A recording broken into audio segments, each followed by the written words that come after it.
അപ്പോൾ ഞാൻ ഇന്നത്തെ സെഷനിൽ നിങ്ങളുമായിട്ട് ഷെയർ ചെയ്യുന്നത് ഹൗ ടു സ്റ്റാർട്ട് ഈ ഒരു ടോപ്പിക്ക് നമുക്ക് ഡിപ്ലോമ ലെവൽ അല്ലെങ്കിൽ ബിടെക് ലെവൽ എക്സാമുകൾക്ക് യാതൊരു കാരണവശാലും സ്കിപ്പ് ചെയ്യേണ്ടാത്ത ടോപ്പിക്കാണ്.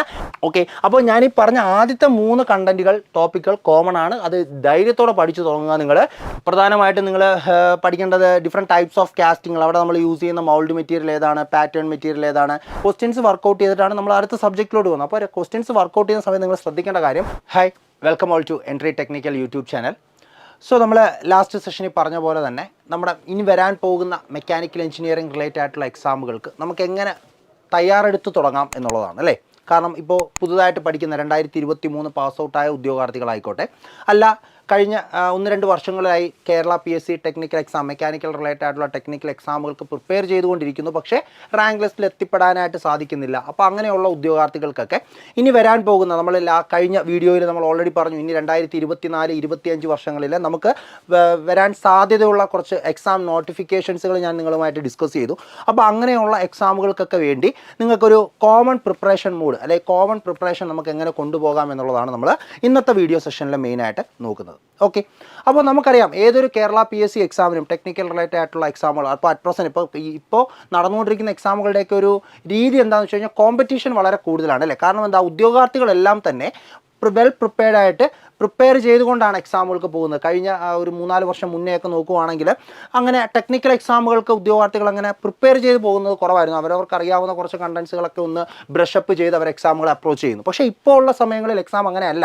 ഉദ്യോഗാർത്ഥികളെല്ലാം തന്നെ വളരെ സിസ്റ്റമാറ്റിക്കായിട്ട് രീതിയിൽ സിലബസിനെ ബേസ് ചെയ്ത് തിയറി കണ്ടൻസ് പഠിച്ച് ക്വസ്റ്റ്യൻസുകൾ വർക്കൗട്ട് ചെയ്ത് തന്നെയാണ് എക്സാമിന് എന്ത് ചെയ്യുന്നത്, അറ്റൻഡ് ചെയ്യുന്നത്. അതുകൊണ്ട് തന്നെ കോമ്പറ്റീഷൻ വളരെ കൂടുതലാണ്. വരുന്ന ലിസ്റ്റുകളുടെയൊക്കെ കട്ട് ഓഫ് മാർക്ക് എന്ത് ചെയ്യുന്നു, നേരത്തെ കട്ട് ഓഫ് മാർക്ക് വെച്ച് നോക്കുമ്പോൾ കമ്പാരിറ്റീവ്ലി ഹയർ ആയിട്ടാണ് നിൽക്കുന്നത്. ഒരുപാട് ഉദ്യോഗാർത്ഥികൾ ടോപ്പ് മാർക്കിലേക്ക് കയറി വരുന്നു. എന്താ, കോമ്പറ്റീഷൻ അത്രയും കൂടുതലാണ്. അപ്പോൾ ഇനി എക്സാമുകൾക്ക് പ്രിപ്പയർ ചെയ്യുന്ന ഉദ്യോഗാർത്ഥികളും അത് മനസ്സിലാക്കി തന്നെ നിങ്ങൾ എന്ത് ചെയ്യുക, എക്സാമിനെ മുന്നിൽ കാണുക. അതായത് ആ ഒരു രീതിയിൽ തന്നെ, അതായത് ഒരു മെക്കാനിക്കൽ എഞ്ചിനീയറിംഗ് കോമ്പറ്റേറ്റീവ് എക്സാംസിന് പ്രിപ്പയർ ചെയ്യുന്ന സമയത്ത് നമ്മൾ പ്രധാനമായിട്ടും പഠിച്ചിരിക്കേണ്ട നമ്മുടെ മെക്കാനിക്കൽ കോർ സബ്ജക്റ്റുകൾ, ആ സബ്ജക്റ്റുകൾ ഏത് രീതിയിൽ പഠിക്കണം, അല്ലെങ്കിൽ ഓരോ സബ്ജക്റ്റ് പഠിക്കുന്ന ടൈമിൽ നമ്മൾ ആ ഓരോ സബ്ജക്ട്സ് കണ്ടൻറ്റ് പഠിച്ചിട്ട് അതിൽ നിന്നുള്ള ക്വസ്റ്റ്യൻസുകൾ മാക്സിമം വർക്കൗട്ട് ചെയ്ത് റിവിഷൻസ് നടത്തി തന്നെ മുന്നോട്ട് പോകണം. എങ്കിലേ നമ്മുടെ അൾട്ടിമേറ്റ് നമ്മുടെ ഒരു എക്സാം ടൈമിൽ, നമുക്കറിയാം നമ്മുടെ കേരള PSC ഏതൊരു എക്സാം ആണെങ്കിൽ ആ എക്സാം ഡേറ്റ് നമുക്കൊരു 2 മാസം ഉള്ളപ്പോഴാണ് നമുക്ക് അറിയാൻ സാധിക്കുക, അല്ലെങ്കിൽ 2 അല്ലെങ്കിൽ മാക്സിമം ഒരു 2.5 months മുന്നെയാണ് നമുക്ക് ആ എക്സാം ഡേറ്റ് നമുക്ക് അറിയാൻ സാധിക്കുക. അപ്പോൾ നമ്മൾ ആ എക്സാം ഡേറ്റ് വന്നതിന് ശേഷം ആ ഒരു എക്സാമിന് വേണ്ടിയിട്ട് പ്രിപ്പറേഷൻ സ്റ്റാർട്ട് ചെയ്യുക എന്ന് പറഞ്ഞാൽ നമുക്കൊരിക്കലും റാങ്ക് ലിസ്റ്റിലേക്ക് എത്തിപ്പെടാനായിട്ട് സാധിക്കത്തില്ല. കാരണം ആ ടൈം കൊണ്ടൊന്നും നമുക്കൊരിക്കലും നമ്മുടെ സിലബസിനെ കംപ്ലീറ്റ് ആയിട്ട് മനസ്സിലാക്കി ക്വസ്റ്റ്യൻസുകൾ വർക്കൗട്ട് ചെയ്ത് പോകാനുള്ള ടൈം നിങ്ങൾക്ക് കിട്ടില്ല. ഓക്കെ, അപ്പോൾ അതുകൊണ്ട് തന്നെ നമ്മൾ എന്ത് ചെയ്യുക, നേരത്തെ പ്രിപ്പറേഷൻ തുടങ്ങുക. നമുക്ക് പഠിക്കേണ്ട മെക്കാനിക്കലിൻ്റെ കോർ സബ്ജക്ട്സുകൾ നമുക്കറിയാം. കോമൺ ആയിട്ട് ഇനി വരാൻ പോകുന്ന ഏതൊരു AE ലെവൽ എക്സാം ആയിക്കോട്ടെ, assistant engineer BTech level exam ആയിക്കോട്ടെ, നമുക്ക് മെക്കാനിക്കൽ കോർ സബ്ജക്റ്റിൽ നിന്ന് പഠിക്കേണ്ട കണ്ടൻറ്റുകളെല്ലാം തന്നെ കോമൺ ആണ്. അപ്പോൾ ആ കണ്ടൻറ്റുകളൊക്കെ നമ്മൾ എന്ത് ചെയ്യുക, മുന്നോടിയായി പഠിച്ച് തീർക്കുക എന്നുള്ളതാണ്. അതിൻ്റെ തിയറി മനസ്സിലാക്കുക, കൺസെപ്റ്റ് മനസ്സിലാക്കുക, നോട്ട്സ് പ്രിപ്പയർ ചെയ്യുക, ക്വസ്റ്റ്യൻസുകൾ വർക്കൗട്ട് ചെയ്യുക. ഇതൊക്കെ നിങ്ങൾക്ക് ഇപ്പോൾ ഉള്ള സമയങ്ങളിൽ ചെയ്ത് തീർക്കാവുന്ന കാര്യങ്ങളാണ് അല്ലേ. അപ്പോൾ അതൊക്കെ ചെയ്ത് തീർത്ത് വെച്ച് കഴിഞ്ഞ് കഴിഞ്ഞാൽ എന്താ അഡ്വാൻറ്റേജ്, എക്സാം നോട്ടിഫിക്കേഷൻ വന്നാൽ എക്സാമിനൊരു 3 മാസമുള്ള ടൈമിൽ കംപ്ലീറ്റ്ലി നിങ്ങൾക്ക് എന്ത് ചെയ്യാൻ പറ്റും, റിവിഷൻസ് പ്ലസ് ക്വസ്റ്റ്യൻ ഡിസ്കഷൻ എന്നുള്ള രീതിയിൽ നിങ്ങൾക്ക് പോകാൻ പറ്റും. അപ്പോൾ ആ എക്സാമിന് മുന്നോടിയുള്ള മാസങ്ങളിലെല്ലാം നിങ്ങൾ കംപ്ലീറ്റ് ഒരുപാട് ക്വസ്റ്റ്യൻസുകളൊക്കെ കണ്ടിട്ട് ആ ഒരു ഫീൽഡിൽ നിങ്ങൾ ആ എക്സാം ഹാളിൽ കയറി എക്സാം ഹാളിൽ ആ ക്വസ്റ്റ്യൻസ് അറ്റൻഡ് ചെയ്യുന്ന സമയത്ത് വളരെ സ്മൂത്തായിട്ട് നിങ്ങൾക്ക് എന്ത് ചെയ്യാൻ പറ്റും, ആ ക്വസ്റ്റ്യൻസുകൾ അറ്റൻഡ് ചെയ്യാൻ പറ്റും. ആ ഒരു 1.5 hour അല്ലേ, 90 മിനിറ്റ് കൊണ്ടാണ് നമുക്ക് അത്രയും ചോദ്യങ്ങൾ 100 ചോദ്യങ്ങൾ ചെയ്യേണ്ടത്. അപ്പം ആ ഓരോ സമയവും നമുക്ക് വിലപ്പെട്ടതാണ്. അപ്പോൾ ആ ഒരു ടൈമിൽ നമുക്ക് ആ ആൻസർ കറക്റ്റായിട്ട് നമുക്ക് എത്തണമെങ്കിൽ നമുക്കത് എക്സ്പീരിയൻസിലൂടെ മാത്രമേ പറ്റുള്ളൂ. അപ്പോൾ എക്സാമിന് മുന്നേ ഉള്ള ആ 1-2 മാസം കണ്ടിന്യൂസ് ആയിട്ട് നിങ്ങൾ ക്വസ്റ്റ്യൻസുകൾ വർക്കൗട്ട് ചെയ്യുന്നു, റിവിഷൻസ് നടത്തുന്നു. ആ ഒരു മോഡിൽ പോയാലേ നമുക്ക് നമ്മൾ ഉദ്ദേശിക്കുന്ന രീതിയിൽ റാങ്ക് ലിസ്റ്റിൽ ടോപ്പിലെത്താൻ സാധിക്കത്തുള്ളൂ. അപ്പോൾ ആ ഒരു പോയിന്റിലേക്ക് വരണമെങ്കിൽ നിങ്ങൾ എന്ത് ചെയ്യണം, അറ്റ് പ്രസൻറ്റ് ഈ ടൈമിൽ നിങ്ങൾ എന്ത് ചെയ്യണം, നിങ്ങൾ കൺസെപ്റ്റുകൾ സബ്ജക്ട്സുകൾ ഓരോന്നായി പഠിച്ച് അതിൻ്റെ നോട്ട്സുകൾ പ്രിപ്പയർ ചെയ്ത് നിങ്ങൾ എന്ത് ചെയ്യണം, മുന്നോട്ട് പോകണം. എങ്കിലേ നമുക്ക് എക്സാം ടൈമിൽ ഞാൻ ഈ പറഞ്ഞ പോലെ റിവിഷൻസും ക്വസ്റ്റ്യൻസിലൂടെ ഒക്കെ പോയി നിങ്ങൾക്ക് വളരെ കോൺഫിഡൻ്റ് ആയിട്ട് നിങ്ങൾക്ക് എന്ത് ചെയ്യാൻ പറ്റുള്ളൂ, എക്സാം ഹാളിൽ ആ എക്സാമിനെ അപ്രോച്ച് ചെയ്യാനായിട്ട് സാധിക്കത്തുള്ളൂ. ഓക്കെ അല്ലേ. ക്ലിയർ? അപ്പോൾ ഞാൻ ഇന്നത്തെ സെഷനിൽ നിങ്ങളുമായിട്ട് ഷെയർ ചെയ്യുന്നത് how to start mechanical core subjects. നമ്മുടെ മെക്കാനിക്കൽ കോർ സബ്ജക്ട്സുകൾ എങ്ങനെയാണ് പഠിക്കേണ്ടത്, അല്ലെങ്കിൽ ഏതൊക്കെ സബ്ജക്ട്സുകളാണ് നമുക്ക് ഈ വരുന്ന അസിസ്റ്റൻറ്റ് എഞ്ചിനീയർ എക്സാമുകൾക്ക് നമുക്ക് പ്രിപ്പയർ ചെയ്യാൻ, മീൻസ് നിങ്ങൾ നേരത്തെ പഠിച്ച് തുടങ്ങേണ്ട സബ്ജക്റ്റുകൾ ഏതൊക്കെയാണ് എന്നുള്ളതാണ് ഞാൻ ഇന്നത്തെ സെഷനിൽ മെയിനായിട്ട് നിങ്ങളുമായിട്ട് ഡിസ്കസ് ചെയ്യാനായിട്ട് പോകുന്നത്. ഓക്കെ, അപ്പോൾ നമ്മളിപ്പം ഏതൊരു ബിടെക് ലെവൽ എക്സാം എടുത്താലും, നമ്മൾ ഇനി വരാൻ പോകുന്ന അസിസ്റ്റൻറ്റ് എഞ്ചിനീയർ ലെവൽ എക്സാം എടുത്താലും, നിങ്ങളിപ്പോൾ പ്രീവിയസ് ആയിട്ട് നടന്ന എക്സാമുകളൊക്കെ ഒന്ന് ആലോചിക്കുക. ഇപ്പോൾ നമുക്ക് 2023 ലെവലാണെങ്കിൽ ബിടെക് ലെവലാണെങ്കിൽ ഇറിഗേഷൻ ഡിപ്പാർട്ട്മെൻറ്റ് നടന്നു, പോളിടെക്നിക് ലെക്ചർ എക്സാമുകൾ നടന്നു, അങ്ങനെയുള്ള ഒരുപാട് എക്സാമുകൾ ബിടെക് ലെവൽ നടന്നു. അപ്പോൾ അതിൻ്റെയൊക്കെ സിലബസ് നിങ്ങളൊന്ന് എടുക്കുക. സിലബസ് എടുത്ത് വെച്ചിട്ട് ഈ എക്സാമുകൾക്കൊക്കെ നമുക്ക് ചോദിച്ച മെക്കാനിക്കലിൻ്റെ കോർ സബ്ജക്ട്സുകൾ അല്ലെങ്കിൽ അതിൻ്റെ കണ്ടൻറ്റുകൾ ഏതൊക്കെയാണെന്ന് നിങ്ങളൊന്ന് ഐഡൻറ്റിഫൈ ചെയ്യുക. അപ്പോൾ അങ്ങനെ നോക്കിക്കഴിഞ്ഞാൽ നിങ്ങൾക്ക് മനസ്സിലാക്കാൻ സാധിക്കും ഓൾമോസ്റ്റ് നമ്മൾ ഈ പറഞ്ഞിരിക്കുന്ന സബ്ജക്റ്റുകളൊക്കെ തന്നെയാണ് എല്ലാ എക്സാംസുകൾക്കും റിപ്പീറ്റ് ആയിട്ട് വരുന്നത്. മീൻസ് നമ്മുടെ മെക്കാനിക്കലിൻ്റെ കോർ സബ്ജക്റ്റുകൾ അല്ലേ, ഈ ഓരോ സബ്ജക്റ്റുകളിലും കണ്ടൻസുകൾ, ചില എക്സാമുകൾക്ക് ചില കണ്ടൻറ്റുകൾക്ക് ഇമ്പോർട്ടൻസ് കൊടുക്കുന്നു, ചില എക്സാമുകൾക്ക് ചില കണ്ടൻറ്റ് കാണില്ലായിരുന്നു. പക്ഷേ സബ്ജക്റ്റ് മോസ്റ്റ്ലി ഇതൊക്കെ തന്നെയാണ്, പക്ഷേ ഇതിനകത്തുള്ള കണ്ടൻറ്റുകൾക്ക് ചെറിയ ചെറിയ വേരിയേഷൻസ് വരുന്നു. അപ്പോൾ നമ്മൾ അറ്റ് പ്രസൻറ്റ് നമുക്ക് ചെയ്യാൻ പറ്റുന്നത് കോമൺ ആയിട്ടുള്ള നമുക്ക് എല്ലാ എക്സാമുകൾക്കും, അതിൻ്റെ ഡിപ്ലോമ ലെവൽ എക്സാം ആയിക്കോട്ടെ അല്ല ബിടെക് ലെവൽ എക്സാം ആയിക്കോട്ടെ, ഇവിടെ എല്ലാം ഈ പറയുന്ന സബ്ജക്റ്റുകളിൽ നിന്നൊക്കെ കോമൺ ആയിട്ട് വരുന്ന കണ്ടന്റുകൾ ഐഡന്റിഫൈ ചെയ്ത് അതൊക്കെ നിങ്ങൾ എന്ത് ചെയ്യുക, ഇപ്പോൾ തന്നെ പാരലി പഠിച്ചു പോവുക. പിന്നെ നമുക്ക് എക്സാമിന് കറസ്പോണ്ടിങ് ആയിട്ടുള്ള സിലബസ് വരുമ്പോൾ അതിനകത്ത് ആഡഡ് ആയിട്ട് എന്തെങ്കിലും കണ്ടന്റുകൾ ആ കറസ്പോണ്ടിങ് സബ്ജക്ട്സിലുണ്ടെങ്കിൽ അത് പഠിക്കാനുള്ള ടൈം നമുക്ക് അന്നേരം ഉണ്ട്. അല്ലാതെ എല്ലാം കൂടി ഒരുമിച്ച് പഠിക്കാനുള്ള ടൈം നിങ്ങൾക്ക് നോട്ടിഫിക്കേഷൻ വന്നു കഴിഞ്ഞ് കിട്ടില്ല. കാരണം ഇപ്പോഴത്തെ പി എസ് സിയുടെ ട്രെൻഡ് നമുക്ക് എല്ലാവർക്കും അറിയാം. നോട്ടിഫിക്കേഷൻ വരുന്നു, വളരെ ഫാസ്റ്റ് പ്രോസസ്സാണ് പി എസ് സിയിൽ. പണ്ടെന്ന് പറഞ്ഞാൽ ടെക്നിക്കൽ എന്ന് പറയുമ്പോൾ നമുക്ക് നോട്ടിഫിക്കേഷൻ വന്ന് വീണ്ടും ഒരു 2 വർഷം കഴിഞ്ഞ് എക്സാം, 1 വർഷം കഴിഞ്ഞ് റിസൾട്ട്, ആ ഒരു പാറ്റേണിലായിരുന്നു പി എസ് സി പോയിക്കൊണ്ടിരുന്നത്, എസ്പെഷ്യലി ടെക്നിക്കൽ വിങ്ങിൽ. പക്ഷേ അറ്റ് പ്രസൻറ്റ് വളരെ ഫാസ്റ്റാണ്, കറക്റ്റായിട്ട് എക്സാമുകൾ നടക്കുന്നുണ്ട്. പിന്നെ മാത്രവുമല്ല നമുക്ക് ആനുവൽ കലണ്ടർ അല്ലേ, ഇപ്പോൾ 2024 നടക്കാൻ പോകുന്ന എക്സാമുകളുടെ ഒക്കെ ആനുവൽ കലണ്ടർ നമുക്ക് ജാനുവരി ഫസ്റ്റ് വീക്ക് തന്നെ പബ്ലിഷ് ചെയ്യും പി എസ് സി. അപ്പോൾ ആ ഒരു ഓർഡറിലാണ് പി എസ് സി പോകുന്നത്. അതുകൊണ്ട് എന്താണ് നോട്ടിഫിക്കേഷൻ വന്നു കഴിഞ്ഞാൽ എക്സാമുകൾ കറക്റ്റായിട്ട് നടക്കും, റിസൾട്ട് കറക്റ്റായിട്ട് പബ്ലിഷ് ചെയ്യും. പിന്നെ ഡിപ്പാർട്ട്മെൻറ്റ് അതിനനുസരിച്ചുള്ള വേക്കൻസിക്ക് അനുസരിച്ച് ആ ലിസ്റ്റിൽ നിന്ന് ഉദ്യോഗാർത്ഥികൾ എടുക്കും. അപ്പം എക്സാമിന് വേണ്ടി പ്രിപ്പയർ ചെയ്യുന്ന ഉദ്യോഗാർത്ഥികൾക്ക് ഇതെന്താണ് ഒരു അഡ്വാൻറ്റേജ് ആണ്. കാരണം അവർ പ്രിപ്പയർ ചെയ്യുന്ന എക്സാം എന്നത്തേക്ക് വരും എന്നതിനെ പറ്റി ഒരു clear cut idea P S C നിങ്ങൾക്ക് എന്ത് ചെയ്യുന്നുണ്ട്, മുന്നേ തരുന്നുണ്ട്. അപ്പോൾ അതുകൊണ്ട് തന്നെ അത് മുന്നിൽ കണ്ട് നിങ്ങൾ എന്ത് ചെയ്യുക, പ്രിപ്പറേഷൻ മുന്നോട്ട് കൊണ്ടുപോകും. ഓക്കെ, അപ്പോൾ നമുക്ക് ഈ വരാൻ പോകുന്ന അസിസ്റ്റൻറ്റ് എഞ്ചിനീയർ എക്സാം, നമ്മൾ കഴിഞ്ഞ വീഡിയോയിൽ പറഞ്ഞിരിക്കുന്ന ഇനി വരാൻ പോകുന്ന നോട്ടിഫിക്കേഷനെ ബേസ് ചെയ്തുള്ള എക്സാമുകൾക്കെല്ലാം തന്നെ നമുക്ക് ഈ സബ്ജക്ട്സുകളെല്ലാം എന്ത് ചെയ്യണം, പഠിക്കേണ്ടതാണ്. അതായത് thermal engineering and its application, നമുക്കറിയാം തെർമൽ റിലേറ്റഡ്, തെർമോഡൈനാമിക്സ്, അതേപോലെ തന്നെ തെർമൽ എഞ്ചിനീയറിംഗ്, അതേപോലെ RIC, ഹീറ്റ് ട്രാൻസ്ഫർ അല്ലേ, ഇങ്ങനെയുള്ള സബ്ജക്ട്സുകളെല്ലാം തന്നെ നമ്മുടെ മിക്ക എക്സാമുകൾക്കും കാണാറുണ്ട്. അപ്പോൾ thermal engineering and its applications വളരെ ഇമ്പോർട്ടൻ്റ്. അപ്പം ഞാനീ പറയുന്ന 1, 2, 3, 5 മൊഡ്യൂളുകളായിട്ട് തന്നെ നിങ്ങൾ എന്ത് ചെയ്യുക, പ്രിപ്പറേഷൻ സ്റ്റാർട്ട് ചെയ്യുക. 5 മൊഡ്യൂളായിട്ട് തന്നെ മെക്കാനിക്കൽ എൻ്റയർ സബ്ജക്റ്റ് നമ്മൾ 5 മൊഡ്യൂളായിട്ട് അങ്ങ് ഡിവൈഡ് ചെയ്തു. ഈ രീതിയിൽ തന്നെ നിങ്ങൾ എന്ത് ചെയ്യുക, പ്രിപ്പറേഷൻ ഉണ്ട്. അപ്പോൾ ഒരു മൊഡ്യൂൾ നമ്മൾ thermal engineering and its application എന്ന് പറയുന്ന ഒരു മൊഡ്യൂൾ സെറ്റ് ചെയ്തു. ദെൻ രണ്ടാമത്തെ module fluid mechanics and hydraulic machines. നമുക്ക് ഏതൊരു എക്സാം, ഇതിന് ഓവർസിയർ ലെവൽ എക്സാം ആയിക്കോട്ടെ, അസിസ്റ്റൻറ്റ് എഞ്ചിനീയർ ലെവൽ എക്സാം ആയിക്കോട്ടെ, നമുക്ക് വളരെ ഇമ്പോർട്ടൻ്റ് ആയിട്ടുള്ള ഒരു മെക്കാനിക്കലിൻ്റെ കോർ സബ്ജക്റ്റ് തന്നെയാണ് fluid mechanics and hydraulic machines. അപ്പം അത് നമുക്ക് രണ്ടാമത് ഒരു എക്സാമായിട്ട് തന്നെ നമുക്ക് പ്രതീക്ഷിക്കാം. അതേപോലെ തന്നെ മീൻസ് രണ്ടാമത്തെ സബ്ജക്റ്റായിട്ട് മൊഡ്യൂൾ 2 ആയിട്ട് നമുക്ക് ഇൻക്ലൂഡ് ചെയ്യാം. ദെൻ മൊഡ്യൂൾ 3 നമ്മൾ പ്രൊഡക്ഷൻ എഞ്ചിനീയറിംഗ് സബ്ജക്റ്റാണ് നമ്മൾ ഇൻക്ലൂഡ് ചെയ്യുന്നത്. പ്രൊഡക്ഷൻ എഞ്ചിനീയറിംഗ് മീൻസ് നമ്മൾ പഠിച്ച മാനുഫാക്ചറിങ് ടെക്നോളജി, മെറ്റീരിയൽ സയൻസ്, ഇതെല്ലാം കൂടെ കമ്പൈൻ ചെയ്തുകൊണ്ടാണ് ഞാൻ പ്രൊഡക്ഷൻ എഞ്ചിനീയറിംഗ് എന്ന് പറയുന്ന ഒരു മൊഡ്യൂൾ ഇൻക്ലൂഡ് ചെയ്തിരിക്കുന്നത്. ദെൻ നാലാമത്തത് applied mechanics and machine design, നമ്മുടെ theory of machines, strength of materials, design of machine elements, engineering mechanics, ഈ സബ്ജക്ട്സുകളൊക്കെ ഇൻക്ലൂഡ് ചെയ്തുകൊണ്ട് നമുക്ക് അപ്ലൈഡ് മെക്കാനിക്സ് ആൻഡ് ഡിസൈൻ എന്ന് പറയുന്ന ഒരു മൊഡ്യൂളായിട്ട് സെറ്റ് ചെയ്യാം. Then last one is industrial engineering. നമുക്ക് ബിടെക് ലെവൽ എക്സാമുകൾക്കാണ് മോസ്റ്റ്ലി ഇൻഡസ്ട്രിയൽ എഞ്ചിനീയറിംഗിൽ നിന്ന് ചോദ്യങ്ങൾ വരാറുള്ളത്. ഡിപ്ലോമ ലെവൽ ഇപ്പോൾ റീസെൻ്റ് ആയിട്ട് നടന്ന ഡിപ്ലോമ ലെവൽ എക്സാമിലൊന്നും അങ്ങനെ ഇൻഡസ്ട്രിയൽ എഞ്ചിനീയറിംഗ് ഇൻക്ലൂഡ് ചെയ്തില്ല. എങ്കിലും ഇത് നമുക്ക് ബിടെക് ലെവൽ എക്സാമുകൾക്ക് വളരെ ഇമ്പോർട്ടൻ്റ് ആണ്. മിനിമം ഒരു 10 ചോദ്യങ്ങളെങ്കിലും ബിടെക് ലെവൽ എക്സാമുകൾക്ക് നോർമലി ഇൻഡസ്ട്രിയൽ എഞ്ചിനീയറിംഗിൽ നിന്ന് ചോദിക്കാറുണ്ട്. അപ്പോൾ ഇത്രയും മൊഡ്യൂളുകളായിട്ട് നമുക്ക് എന്ത് ചെയ്യാം, നമ്മുടെ മെക്കാനിക്കൽ കോർ സബ്ജക്റ്റിനെ ഡിവൈഡ് ചെയ്യാം. അപ്പോൾ നിങ്ങൾ അറ്റ് പ്രസൻറ്റ് ചെയ്യേണ്ടത് ഈ ഓരോ മൊഡ്യൂളുകളും നമ്മൾ എന്ത് ചെയ്യുക, ഡീറ്റെയിൽ ആയിട്ട് പഠിക്കുക. കാരണം ഇപ്പോൾ ഉള്ള സമയം നിങ്ങൾക്ക് ഓരോ സബ്ജക്ട്സിലെയും കണ്ടന്റുകൾ ഡീറ്റെയിൽ ആയിട്ട് തന്നെ പഠിച്ച് അതിൻ്റെ നോട്ട്സ് പ്രിപ്പയർ ചെയ്യാനുള്ള ടൈം നിങ്ങൾക്ക് ഇപ്പോൾ ഉണ്ട്. അപ്പോൾ അത് കറക്റ്റായിട്ട് നിങ്ങൾ എന്ത് ചെയ്യുക, യൂട്ടിലൈസ് ചെയ്യുക. അപ്പോൾ ഞാൻ ഇനി ഇതിനകത്ത് ഓരോ മൊഡ്യൂൾ, ഓരോ കണ്ടന്റ് മീൻസ് ഇപ്പോൾ തെർമൽ, അതിനകത്ത് ഏതൊക്കെയാണ് പഠിക്കേണ്ടത്, മെയിനായിട്ട് ബിടെക് ലെവൽ ആയിക്കോട്ടെ, അല്ലെങ്കിൽ overseer level exam, diploma level exam ആയിക്കോട്ടെ, അവിടെയൊക്കെ ഈ ഓരോ സബ്ജക്റ്റിൽ നിന്ന് എന്ത് കണ്ടന്റാണ് കോമൺ ആയിട്ട് പഠിക്കേണ്ടത് എന്നുള്ള കാര്യം ഞാൻ നിങ്ങൾക്ക് പറഞ്ഞു തരാം. ഓക്കെ, അപ്പോൾ first one thermal engineering and its application എന്ന് പറയുന്ന മൊഡ്യൂൾ. അപ്പോൾ ഇവിടെ ഈ ഒരു മൊഡ്യൂൾ എടുക്കുന്ന സമയത്ത് നമുക്ക് പ്രധാനമായിട്ടും ഞാൻ ഈ മൊഡ്യൂളിനെ 6 ആയിട്ട് അങ്ങ് ഡിവൈഡ് ചെയ്തേക്കും. First one engineering thermodynamics. ഈ ഓർഡറിൽ തന്നെ നിങ്ങൾ മാക്സിമം പഠിക്കുക. കാരണം കണ്ടിന്യൂഷൻ കിട്ടാൻ വേണ്ടിയിട്ടാണ്. ഒരു ഫ്രഷർ ഒരു എക്സാമിന് വേണ്ടി പ്രിപ്പയർ ചെയ്ത് തുടങ്ങുന്ന ഒരു ഉദ്യോഗാർത്ഥി ആകുമ്പോൾ ഈ ഒരു ഓർഡറിൽ തന്നെ മാക്സിമം അത് പഠിക്കാനായിട്ട് എങ്കിലേ നിങ്ങൾക്ക് ആ കൺസെപ്റ്റ് മനസ്സിലാക്കി പഠിക്കാൻ സാധിക്കത്തുള്ളൂ. അപ്പോൾ നിങ്ങൾ thermal engineering and its application എന്ന് പറയുന്ന മൊഡ്യൂൾ സ്റ്റാർട്ട് ചെയ്യുമ്പോൾ ഫസ്റ്റ് നിങ്ങൾ പഠിക്കേണ്ട സബ്ജക്റ്റ് എഞ്ചിനീയറിംഗ് തെർമോഡൈനാമിക്സ് ആണ്. Engineering thermodynamics. കാരണം ഏതൊരു എക്സാം, അത് നിങ്ങളുടെ ഡിപ്ലോമ ലെവൽ എക്സാം ആയിക്കോട്ടെ, ബിടെക് ലെവൽ എക്സാം ആയിക്കോട്ടെ, തെർമോഡൈനാമിക്സിൽ നിന്നുള്ള ക്വസ്റ്റ്യൻസുകൾ ഉറപ്പായിട്ടും എക്സാമുകളിൽ വരാം. അതിന് നമ്മൾ സിലബസ് വെയിറ്റ് ചെയ്യേണ്ട കാര്യമില്ല. കാരണം അതെന്തായാലും തെർമോഡൈനാമിക്സ് എക്സാമുകൾക്ക് നോർമലി ചോദിക്കുന്ന ഒരു കണ്ടന്റ് തന്നെയാണ്. അപ്പോൾ നമ്മൾ എന്ത് ചെയ്യുക, തെർമോഡൈനാമിക്സ് പ്രിപ്പയർ ചെയ്യണം. അപ്പോൾ എഞ്ചിനീയറിംഗ് തെർമോഡൈനാമിക്സിൽ നിന്ന് സ്റ്റാർട്ട് ചെയ്യുക. അതിനുശേഷം നിങ്ങൾ എന്ത് ചെയ്യുക, IC എഞ്ചിൻസ് പഠിക്കുക. IC എഞ്ചിൻസ്, ഇൻറ്റേർണൽ കമ്പസ്റ്റൻ എഞ്ചിൻസുകൾ, നമ്മുടെ 2 സ്ട്രോക്ക് എഞ്ചിൻ, 4 സ്ട്രോക്ക് എഞ്ചിൻ, അതിൻ്റെ വർക്കിംഗ് എങ്ങനെയാണ്, അങ്ങനെയുള്ള കാര്യങ്ങൾ, performance parameters of IC engine, അങ്ങനെയുള്ള കണ്ടന്റുകൾ പഠിക്കുക. അതിനുശേഷം നിങ്ങൾ ഇങ്ങോട്ട് പോവുക, എയർ സ്റ്റാൻഡേർഡ് സൈക്കിൾ. ഈ ഒരു ടോപ്പിക്ക് നമുക്ക് ഡിപ്ലോമ ലെവൽ അല്ലെങ്കിൽ ബിടെക് ലെവൽ എക്സാമുകൾക്ക് യാതൊരു കാരണവശാലും സ്കിപ്പ് ചെയ്യേണ്ടാത്ത ടോപ്പിക്കാണ് എയർ സ്റ്റാൻഡേർഡ് സൈക്കിൾ. നമുക്കറിയാം നമ്മുടെ Carnot cycle, auto cycle, diesel cycle, dual combustion cycle പോലെയുള്ള ഒരുപാട് തെർമോഡൈനാമിക് സൈക്കിൾസുകൾ നമ്മൾ പഠിക്കുന്നുണ്ട്. അപ്പോൾ അതിലെല്ലാം തെർമോഡൈനാമിക് പ്രോസസ്സുകൾ കാര്യങ്ങളെല്ലാം തന്നെ നോക്കുക. ദെൻ അതിനുശേഷമാണ് നിങ്ങൾ power plant engineering subject. Power plant engineering means പ്രധാനമായിട്ടും നമ്മുടെ തെർമൽ എഞ്ചിനീയറിംഗ് സബ്ജക്റ്റാണ്. നമ്മുടെ സ്റ്റീം ടർബൈനും ഗ്യാസ് ടർബൈൻ, പ്രധാനമായിട്ടും സ്റ്റീം ടർബൈനും ഗ്യാസ് ടർബൈനുമാണ് അവിടെ പ്രധാനമായിട്ട് ഡീൽ ചെയ്യേണ്ടത്. അപ്പോൾ അത് ഇമ്പോർട്ടൻറ്റ്. അപ്പോൾ നിങ്ങൾ ഈ ആദ്യം ഞാൻ പറഞ്ഞിരിക്കുന്ന 3 സബ്ജക്റ്റുകളുണ്ടോ, engineering thermodynamics, IC engine, air standard cycle, ഇത് 3ഉം നിങ്ങൾ ഡിപ്ലോമ ലെവൽ എക്സാം ആയിക്കോട്ടെ, ബിടെക് ലെവൽ എക്സാം ആയിക്കോട്ടെ, കോമൺ ആണ്, സ്ഥിരം ചോദിക്കാറുണ്ട് ഈ 3 സബ്ജക്ട്സുകൾ. അതുകൊണ്ട് തന്നെ ആദ്യം നിങ്ങൾ പഠിക്കേണ്ടത് thermal engineering and its application മൊഡ്യൂളിൽ ആദ്യം നിങ്ങൾ പഠിക്കേണ്ടത് ഈ 3 സബ്ജക്റ്റുകളാണ്, ടോപ്പിക്കുകളാണ്, ഈ 3 കണ്ടന്റുകളാണ്.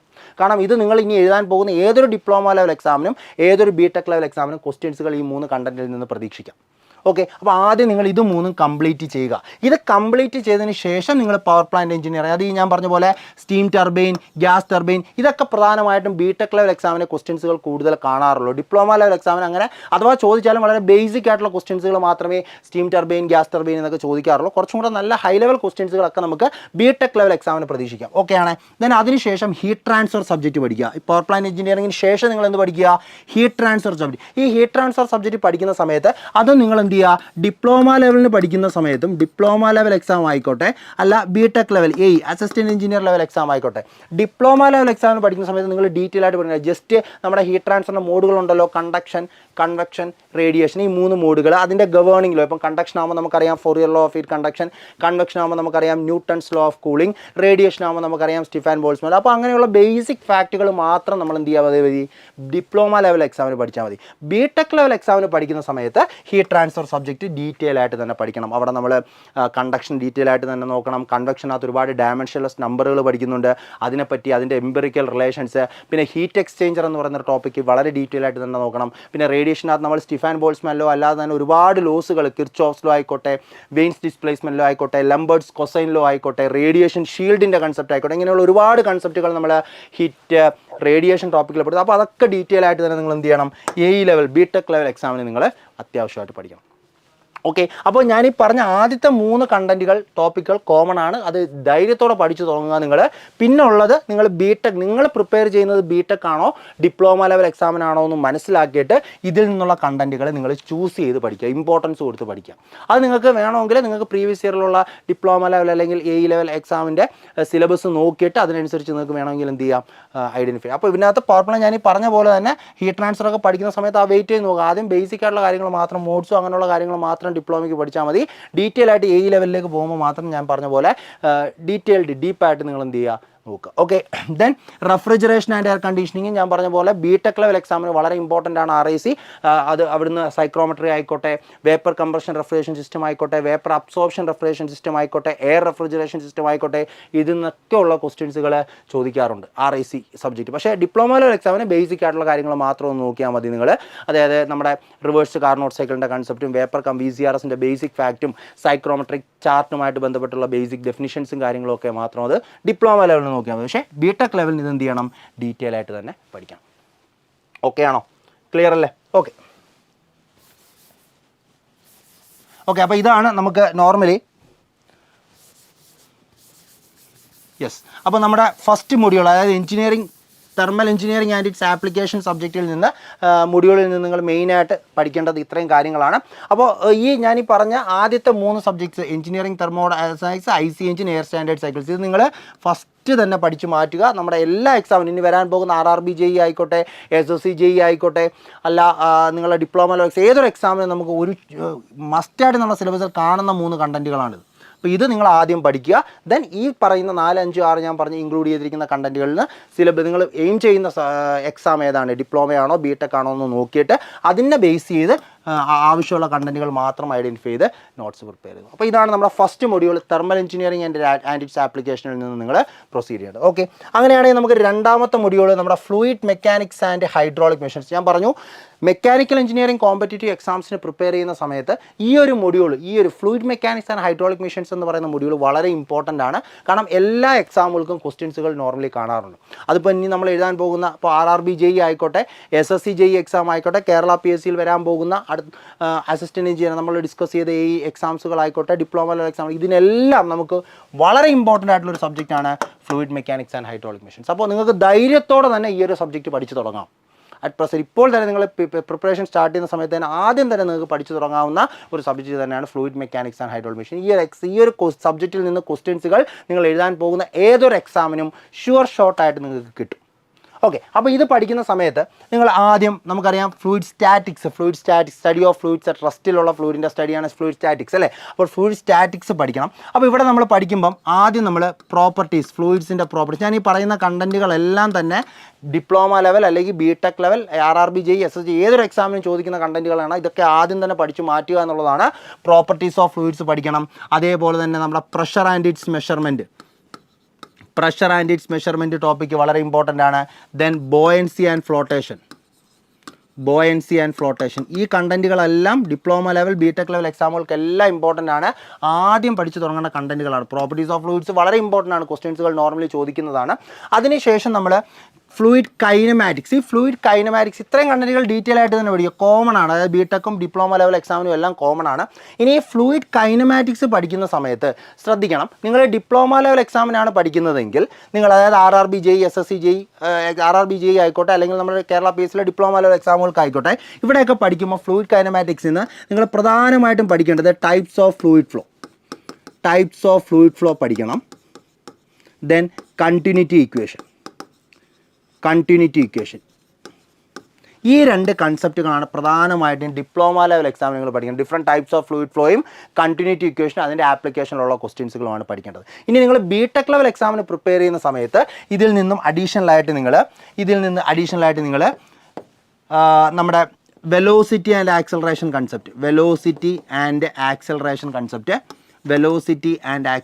കൺസെപ്റ്റ്, അതേപോലെ തന്നെ stream function velocity potential function concept, stream function and velocity potential function concept, ഈ കൺസെപ്റ്റുകളൊക്കെ നിങ്ങളൊരു ബിടെക് ലെവൽ എക്സാമിനാണ് ഇമ്പോർട്ടൻസ് കൊടുത്ത് പഠിക്കേണ്ടത്. ഓക്കെ, അപ്പോൾ ഫ്ലൂയിഡ് കൈനമാറ്റിക്സ് പഠിക്കുന്ന സമയത്ത് നമ്മുടെ എക്സാം ഏതാണെന്നുള്ളത് ബേസ് ചെയ്ത് തന്നെ നിങ്ങൾ പഠിച്ചു. അപ്പം ബേസിക്കായിട്ട് നിങ്ങൾക്ക് ആദ്യം പഠിച്ചു തുടങ്ങുന്ന ഉദ്യോഗാർത്ഥികൾ ഈ types of fluid flow, continuity equation, അതിൻ്റെ ആപ്ലിക്കേഷൻസ് ഒക്കെ പഠിക്കുക. അത് കംപ്ലീറ്റ് ചെയ്തതിന് ശേഷം മാത്രം നിങ്ങൾ വെലോസിറ്റി ആൻഡ് ആക്സലറേഷൻ കൺസെപ്റ്റും stream function, velocity potential function കൺസെപ്റ്റിലോട്ടൊക്കെ അപ്പോൾ അതൊക്കെ നോർമലി ബിടെക് ലെവൽ എക്സാമുകൾക്കാണ് ക്വസ്റ്റ്യൻസുകൾ കൂടുതൽ കാണാറുള്ളത്. ഓക്കെ, ദെൻ അതിനുശേഷം നമ്മൾ ഫ്ലൂയിഡ് ഡൈനാമിക്സിലേക്ക് പോകുന്ന സമയത്ത് നമ്മൾ ഫ്ലൂയിഡ് ഡൈനാമിക്സ് ഇതേ കണക്ക് നിങ്ങൾ സ്പെഷ്യലൈസ് ചെയ്ത് തന്നെ പഠിക്കുക. ഫ്ലൂയിഡ് ഡൈനാമിക്സ് പഠിക്കുന്ന സമയത്ത് നമുക്കറിയാം ഫ്ലൂയിഡ് ഡൈനാമിക്സിൽ പ്രധാനമായിട്ടും നമ്മൾ പഠിക്കേണ്ടത് ബെർണോളിസ് ഇക്വേഷനുമായിട്ടുള്ള കൺസെപ്റ്റുകളാണ്. ബെർണോളിസ് ഇക്വേഷൻ എന്താണ്?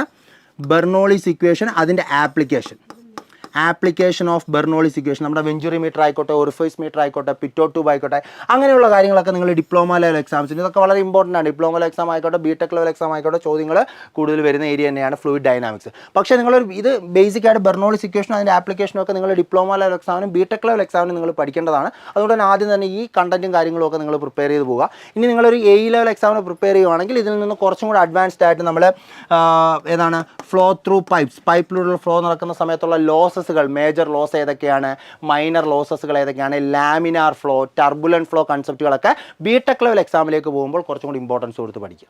ഓക്കെ അല്ലേ? അപ്പോൾ അത്രയും കാര്യങ്ങളാണ് നമ്മൾ ഡൈനാമിക്സിൽ നോക്കുന്നത്. അപ്പം ഡൈനാമിക്സ് വളരെ ഇമ്പോർട്ടൻ്റ് ആയിട്ടുള്ള ഒരു ടോപ്പിക്കാണ് നമ്മുടെ എക്സാം പോയിന്റ് ഓഫ് വ്യൂവിൽ. അപ്പോൾ അത് നിങ്ങൾ എന്ത് ചെയ്യുക, ഡിപ്ലോമ ബിടെക് എന്നുള്ള രീതിയിൽ ഇമ്പോർട്ടൻസ് കൊടുത്ത് തന്നെ പഠിക്കുക. Bernoulli's equation and application common ആയിട്ട് തന്നെ പഠിക്കുക. ദെൻ ഫ്ലോ ത്രൂ പൈപ്പ്സ് ലോസസുകളും അതേപോലെ ലാമിനാർ ടർബുലന്റ് ഫ്ലോ കൺസെപ്റ്റുകളൊക്കെ ബിടെക് ലെവൽ എക്സാമുകൾക്ക് ഇമ്പോർട്ടൻസ് കൊടുത്ത് പഠിക്കുക. ദെൻ പ്രധാനമായിട്ട് നമ്മൾ ഹൈഡ്രോളിക് മെഷീൻസിൽ വരുന്ന 2 കണ്ടന്റുകളാണ് ടർബൈൻസും പമ്പും.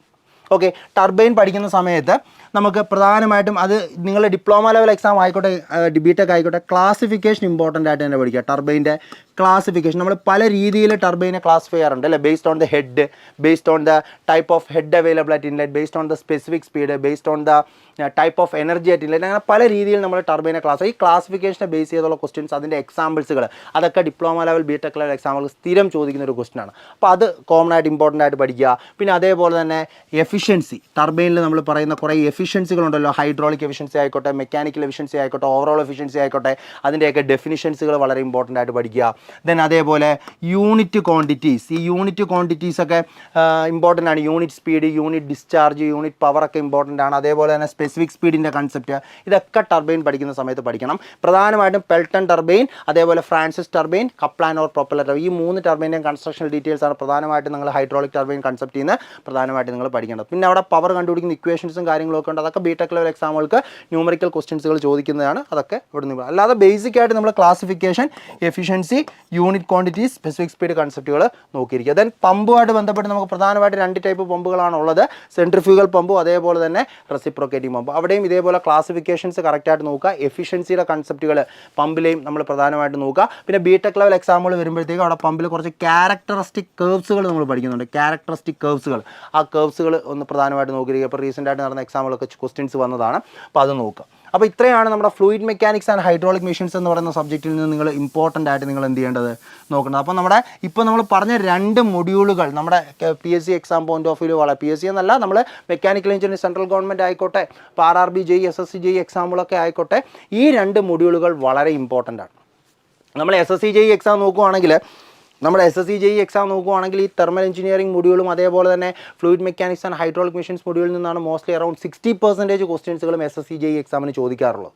അതുകൊണ്ട് തന്നെ ആ ഒരു എക്സാമിന് ഈ 2 മൊഡ്യൂളുകൾ വളരെ ഇമ്പോർട്ടൻ്റ് ആണ്. പിന്നെ നമ്മുടെ RRB JEE എക്സാമിന് fluid mechanics and hydraulic machines ആയിക്കോട്ടെ, അല്ലെങ്കിൽ തെർമൽ മൊഡ്യൂൾ ആയിക്കോട്ടെ ക്വസ്റ്റ്യൻസുകളുണ്ട്.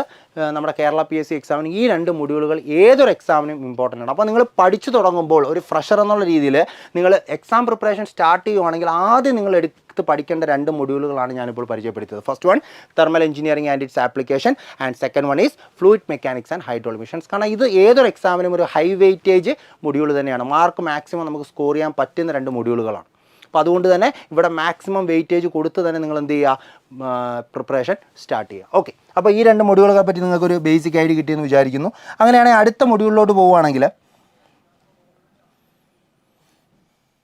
Production engineering module, next module production engineering module.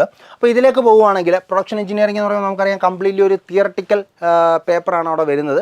തിയറട്ടിക്കലാണ്, manufacturing technology, material science and technology പോലെയുള്ള തിയറട്ടിക്കൽ സബ്ജക്റ്റിൽ നിന്നുള്ള ഡയറക്റ്റ് ക്വസ്റ്റ്യൻസിലാണ്. പക്ഷേ ഈ ഒരു മൊഡ്യൂളിൻ്റെ പ്രത്യേകത എന്ന് പറഞ്ഞാൽ മാക്സിമം ക്വസ്റ്റ്യൻസുകൾ നമ്മൾ ഈ മൊഡ്യൂളിൽ നിന്ന് കാണാം. കാരണം കംപ്ലീറ്റ്ലി തിയറട്ടിക്കൽ ആയതുകൊണ്ട് തന്നെ വാസ്റ്റായിട്ട് നമുക്ക് പഠിക്കാനുണ്ട്, ഒരുപാട് കാര്യങ്ങൾ നമുക്ക് പഠിക്കാനുണ്ട്. അപ്പോൾ അതുകൊണ്ട് തന്നെ അത്രയും പഠിച്ച് അതിനെ റിവൈസ് ചെയ്ത് ഇരിക്കുക എന്ന് പറഞ്ഞു കഴിഞ്ഞാൽ കുറച്ച് റിവിഷൻസ് ധാരാളം വേണ്ട ഒരു സബ്ജക്റ്റ് തന്നെയാണ്. അപ്പോൾ അതുകൂടാതെ തന്നെ മാക്സിമം ക്വസ്റ്റ്യൻസുകൾ നമ്മൾ കാണും. കാരണം തിയറട്ടിക്കൽ പേപ്പർ ആയതുകൊണ്ട് തന്നെ ഒരുപാട് ക്വസ്റ്റ്യൻസുകൾ കണ്ടുപോകുന്നത് നല്ലതാണ്. മേ ബി ഡയറക്റ്റ് നമ്മൾ ആ ക്വസ്റ്റ്യൻ കണ്ടുണ്ടെങ്കിൽ നമുക്ക് ഈസി ആയിട്ട് എന്ത് ചെയ്യാൻ പറ്റും, ആൻസറിലോട്ട് വരാൻ സാധിക്കും. അപ്പോൾ ആ ഒരു രീതിയിലുള്ള ഒരു സബ്ജക്റ്റാണ് പ്രൊഡക്ഷൻ എഞ്ചിനീയറിംഗ് എന്ന് പറയുന്നത്. അത് നമ്മുടെ നോർമലി കേരള PSC എക്സാമുകൾക്കൊക്കെ പ്രൊഡക്ഷൻ എഞ്ചിനീയറിംഗിന് വെയിറ്റേജ് ഉള്ളതാണ്. തിയറട്ടിക്കൽ ക്വസ്റ്റ്യൻസുകൾ മാനുഫാക്ചറിംഗ് എന്നും മെറ്റീരിയൽ സയൻസിൽ നിന്നും ചോദിക്കുന്നതാണ്. പക്ഷേ നമ്മൾ SSC JEE എക്സാമിന് വെയിറ്റേജ് കമ്പാരിറ്റീവ്ലി കുറവാണ്. പക്ഷേ RRB JEE എക്സാമിന് ഈ പ്രൊഡക്ഷൻ എഞ്ചിനീയറിംഗ് വളരെ ഇമ്പോർട്ടൻ്റ് ആണ്. കാരണം അവിടെ RRB JEEയുടെ സിലബസിൽ തന്നെ അവർ മെഷീനിങ്, ഗ്രൈൻഡിങ് എന്നൊക്കെ പറഞ്ഞ് സെപ്പറേറ്റ് ആയിട്ട് തന്നെ ഇൻക്ലൂഡ് ചെയ്തിട്ടുണ്ട്. അതുകൊണ്ട് തന്നെ പ്രൊഡക്ഷൻ എഞ്ചിനീയറിംഗ് എന്ന് പറഞ്ഞ സബ്ജക്റ്റ് RRB JEE എക്സാമിന് വളരെയധികം ഇമ്പോർട്ടൻ്റ് ആണ്. SSC JEEയിൽ അത്ര ഇമ്പോർട്ടൻസ് ഇല്ല. ബട്ട് കേരള PSC എക്സാമുകൾക്ക് ഡിപ്ലോമ ആയിക്കോട്ടെ, ബിടെക് ലെവൽ എക്സാമുകളായിക്കോട്ടെ ക്വസ്റ്റ്യൻസുകൾ തിയറട്ടിക്കലായിട്ട് ഈ ഒരു സബ്ജക്റ്റിൽ നിന്ന് ചോദിക്കാറുണ്ട്. അതുകൊണ്ട് തന്നെ അത് നമ്മൾ വളരെ ഇമ്പോർട്ടൻ്റ് ആയിട്ട് തന്നെ പഠിച്ചു പോകേണ്ടതാണ്. അപ്പോൾ അതിനകത്ത് നിങ്ങൾ ആദ്യം മെറ്റീരിയൽ സയൻസ് ആൻഡ് ടെക്നോളജി പഠിക്കണം. അപ്പം ബിടെക് ലെവൽ എക്സാമുകൾക്കൊക്കെ കുറച്ച് ചോദ്യങ്ങളൊക്കെ നമുക്ക് 2-3 ചോദ്യങ്ങളൊക്കെ മെറ്റീരിയൽ സയൻസ് ആൻഡ് ടെക്നോളജിയിൽ നിന്ന് വരാറുണ്ട്. അത് പഠിക്കുമ്പോൾ നിങ്ങൾ പ്രധാനമായിട്ടും കോൺസെൻട്രേറ്റ് ചെയ്യേണ്ടത് ക്രിസ്റ്റൽ സ്ട്രക്ചറുകൾ നമുക്കറിയാം. Simple cubic structure, body centred cubic, face centred cubic, hexagonal close pack structure, അങ്ങനെ മെയിനായിട്ട് 4 ക്രിസ്റ്റൽ സ്ട്രക്ചറുണ്ട്. അപ്പോൾ ആ ക്രിസ്റ്റൽ സ്ട്രക്ചറുകൾ ഏതൊക്കെയാണ്, അതിൻ്റെ coordination number, atomic packing factor എത്രയാണ്, അങ്ങനെയുള്ള നമ്പർ ഓഫ് ആറ്റംസിൻ്റെ യൂണിറ്റ്സ് എത്രയാണ്, അങ്ങനെയുള്ള കാര്യങ്ങളൊക്കെ നമ്മൾ പ്രധാനമായിട്ടും പഠിക്കണം. മാത്രമല്ല ഓരോ എക്സാമ്പിൾസ്, ഇപ്പോൾ FCC ക്രിസ്റ്റൽ സ്ട്രക്ചറുള്ള എലമെൻറ്റ്സ് ഏതൊക്കെയാണ്, BCC, അങ്ങനെയുള്ള എക്സാമ്പിൾസുകൾ പ്രധാനമായിട്ട് നോക്കുക. ദെൻ വളരെ ഇമ്പോർട്ടൻ്റ് ആയിട്ട് നിങ്ങൾ പഠിച്ചു തുടങ്ങേണ്ട ഒരു ടോപ്പിക്കാണ് ഹീറ്റ് ട്രീറ്റ്മെൻറ്റ് മെത്തേഡ്സ്. വളരെ ഇമ്പോർട്ടൻ്റ് ആണ്, ക്വസ്റ്റ്യൻസുകൾ നോർമലി വരാറുള്ളതാണ് ഹീറ്റ് ട്രീറ്റ്മെൻറ്റ് മെത്തേഡ്, അത് ഇമ്പോർട്ടൻ്റ് ആയിട്ട് പഠിക്കണം. ദെൻ ബിടെക് ലെവൽ എക്സാമുകൾക്കൊക്കെ അയൺ കാർബൺ ഇക്വിലിബ്രിയം ഡയഗ്രത്തിൽ നിന്ന് ചോദ്യങ്ങൾ വരേണ്ട. അയൺ കാർബൺ ഇക്വിലിബ്രിയം ഡയഗ്രത്തിൽ നമ്മൾ ഒരുപാട് സ്ട്രക്ചറുകളെ പറ്റി പറയുന്നുണ്ട്. കുറച്ചധികം നമ്മളിപ്പോൾ പഠിച്ചേക്കുന്ന അല്ലാതെ തന്നെ ഓസ്റ്റനൈറ്റ്, പേളൈറ്റ്, ഫെറൈറ്റ് എന്നൊക്കെ പറഞ്ഞ് ഒരുപാട് സ്ട്രക്ചറുകൾ പറയുന്നുണ്ട്. അപ്പോൾ അതിനെപ്പറ്റിയൊക്കെ പഠിക്കണം. അതേപോലെ TTT ഡയഗ്രാം വളരെ ഇമ്പോർട്ടൻ്റ് ആണ്. അപ്പോൾ ഇങ്ങനെയുള്ള കുറേ particular topics material science and ടെക്നോളജിയിലുണ്ട്, അത് പഠിക്കണം. പിന്നെ അതേപോലെ തന്നെ അലോയിങ് എലമെൻറ്റ്സ്, നമ്മൾ ഈ മെറ്റീരിയൽസിൽ കുറേ അലോയിങ് എലമെൻറ്റ്സ് ആഡ് ചെയ്യുമ്പോൾ എന്തൊക്കെ പ്രോപ്പർട്ടീസാണ് ഇമ്പ്രൂവ് ചെയ്യുന്നത്, അങ്ങനെ കുറേ തിയററ്റിക്കലായിട്ടുള്ള കാര്യങ്ങളാണ് നമുക്ക് അവിടെ ഉള്ളത്. അത് പ്രധാനമായിട്ടും നമ്മൾ മെറ്റീരിയൽ സയൻസ് ആൻഡ് ടെക്നോളജിയിൽ നിന്ന് പഠിക്കണം. ദെൻ നമ്മുടെ മാനുഫാക്ചറിങ് ടെക്നോളജിയിലേക്ക് പോകുമ്പോൾ നമുക്ക് കാസ്റ്റിംഗ് എന്ന് പറയുന്ന ടോപ്പിക്കുണ്ട്, welding, metal forming, metal cutting, machine tools, then metrology. ഇത്രയും സബ്ജക്ട്സുകളാണുള്ളത്. അപ്പോൾ ഇവിടെ നമുക്ക് ബിടെക് ലെവൽ എക്സാമുകൾക്കൊക്കെ ആണെങ്കിൽ കാസ്റ്റിംഗിൽ നിന്നൊക്കെ നമ്മൾ പ്രധാനമായിട്ടും നിങ്ങൾ പഠിക്കേണ്ടത് ഡിഫറെൻറ്റ് ടൈപ്സ് ഓഫ് കാസ്റ്റിങ്ങൾ, അവിടെ നമ്മൾ യൂസ് ചെയ്യുന്ന മൗൾഡ് മെറ്റീരിയൽ ഏതാണ്, പാറ്റേൺ മെറ്റീരിയൽ ഏതാണ്. പിന്നെ ബിടെക് ലെവൽ എക്സാമിന് കാസ്റ്റിങ്ങിൽ സോൾഡിഫിക്കേഷൻ ടൈമിനുമായിട്ട് ബന്ധപ്പെട്ടുള്ള ക്വസ്റ്റ്യൻസുകളൊക്കെ ചോദിക്കാറുണ്ട്. പിന്നെ വെൽഡിങ് പഠിക്കുന്ന സമയത്ത് അവിടെ നമ്മൾ ഡിഫറെൻറ്റ് ടൈപ്സ് ഓഫ് വെൽഡിങ്, നമ്മളെ ഗ്യാസ് വെൽഡിങ് ആയിക്കോട്ടെ, ആർക്ക് വെൽഡിങ്, ദെൻ ഗ്യാസ് വെൽഡിങ്, ആർക്ക് വെൽഡിങ്, റെസിസ്റ്റൻസ് വെൽഡിങ്, അങ്ങനെയുള്ള കാര്യങ്ങൾ. ഗ്യാസ് വെൽഡിങ്ങിൽ തന്നെ ഓക്സി അസിറ്റിലും ഗ്യാസ് വെൽഡിങ്, അതിൻ്റെ ഫീച്ചേഴ്സ്, അങ്ങനെയുള്ള ഓരോ കാര്യം പ്യൂർലി തിയററ്റിക്കലാണ്. പ്രോബ്ലംസുകളൊക്കെ കമ്പാരിറ്റീവ്ലി അങ്ങനെ മാനുഫാക്ചറിങ് സൈഡിൽ നിന്ന് PSC റിലേറ്റഡ് എക്സാമിന് ചോദിക്കാറില്ല, ഗേറ്റ് എക്സാമിന് പ്രോബ്ലങ്ങൾ ചോദിക്കാറുണ്ട്. അപ്പോൾ അവിടെ നമ്മൾ തിയററ്റിക്കലായിട്ട് തന്നെ പഠിച്ചു പോകുക. ദെൻ മെറ്റൽ ഫോമിംഗ് ഓപ്പറേഷൻസ്, നമ്മുടെ ഫോർജിങ്, റോളിങ്, എക്സ്ട്രൂഷൻ പോലെയുള്ള മെറ്റൽ ഫോമിംഗ് ഓപ്പറേഷൻസുകൾ നോക്കണം. പിന്നെ മെറ്റൽ കട്ടിങ്, ബിടെക് ലെവൽ എക്സാമുകൾക്കൊക്കെ മെറ്റൽ കട്ടിങ് വളരെ ഇമ്പോർട്ടൻ്റ് ആണ്. നമുക്ക് നോർമലി ഡിപ്ലോമ ലെവൽ എക്സാം ആകുമ്പോൾ നമുക്ക് കാസ്റ്റിംഗ്, വെൽഡിങ്ങിൽ നിന്നൊക്കെയാണ് കൂടുതൽ ചോദ്യങ്ങൾ വരുന്നത്. പിന്നെ മെഷീൻ ടൂൾസുമായിട്ട് ബന്ധപ്പെട്ടുള്ള ചോദ്യങ്ങളാണ് വരാറുള്ളത്. ഈ മെറ്റൽ കട്ടിംഗ് ഒക്കെ ബിടെക് ലെവൽ എക്സാമുകൾക്ക് ഇമ്പോർട്ടൻ്റ് ആണ്. മെറ്റൽ കട്ടിങ് നമ്മൾ കുറേ ആംഗിളുകളൊക്കെ പഠിക്കുന്നുണ്ട് അല്ലേ, കുറേ റേക്ക് ആംഗിൾ ആയിക്കോട്ടെ, റിലീഫ് ആംഗിൾ, ക്ലിയറൻസ് ആംഗിൾ, അപ്പോൾ അതിൻ്റെയൊക്കെ ഡെഫിനിഷൻസുകൾ കറക്റ്റായിട്ട് നോക്കുക. ദെൻ ഇതിനകത്ത് സ്ഥിരം ചോദിക്കുന്ന ടൈലേഴ്സ് ടൂൾ ലൈഫ് ഇക്വേഷനുമായിട്ട് ബന്ധപ്പെട്ടുള്ള ക്വസ്റ്റ്യൻസുകൾ നോർമലി ചോദിക്കാറുണ്ട്. അങ്ങനെയുള്ള കാര്യങ്ങൾ നോക്കണം. ദെൻ മെഷീൻ ടൂൾസ്, അവിടെ നമ്മൾ lathe, shaper, drilling machine, milling machine, grinding machine, ഈ മെഷീൻസിലൊക്കെ ചെയ്യുന്ന ഓപ്പറേഷൻസുകൾ ഏതൊക്കെയാണ്, അങ്ങനെയുള്ള കാര്യങ്ങളൊക്കെ നമ്മൾ ആ ഒരു ടോപ്പിക്കുമായി ബന്ധപ്പെട്ട് ഡയറക്റ്റ് തിയറിറ്റിക്കൽ ടോപ്പിക്കാണ്.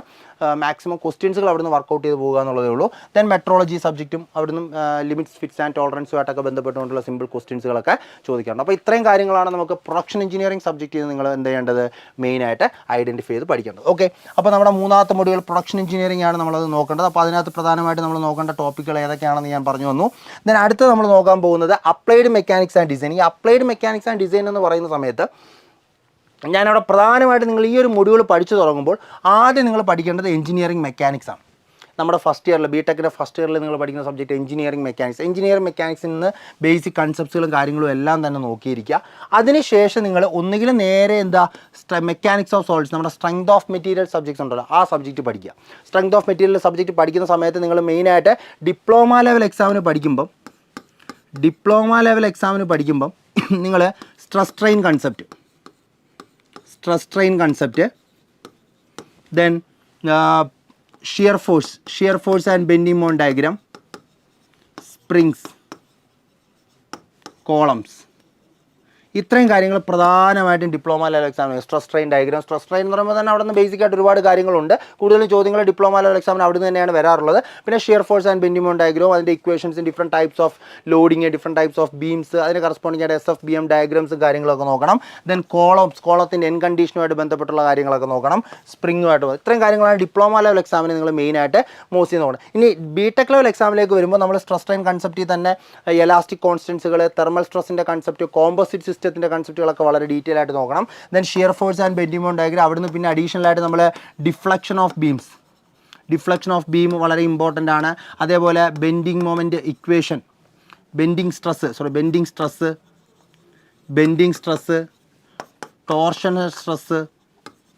ടോർഷൻ ഇക്വേഷൻ, ബെൻഡിങ് ഇക്വേഷൻ, അങ്ങനെയുള്ള കാര്യങ്ങളെല്ലാം നിങ്ങൾ ബിടെക് ലെവൽ എക്സാമിന് നോക്കിയിരിക്കണം. ഓക്കെ, അപ്പോൾ അതാണ് നമ്മുടെ മെക്കാനിക്സ് ഓഫ് സോളിഡ്സ് അല്ലെങ്കിൽ സ്ട്രെങ്ത് ഓഫ് മെറ്റീരിയൽ സബ്ജക്റ്റ് വളരെ ഇമ്പോർട്ടൻ്റ് ആണ്.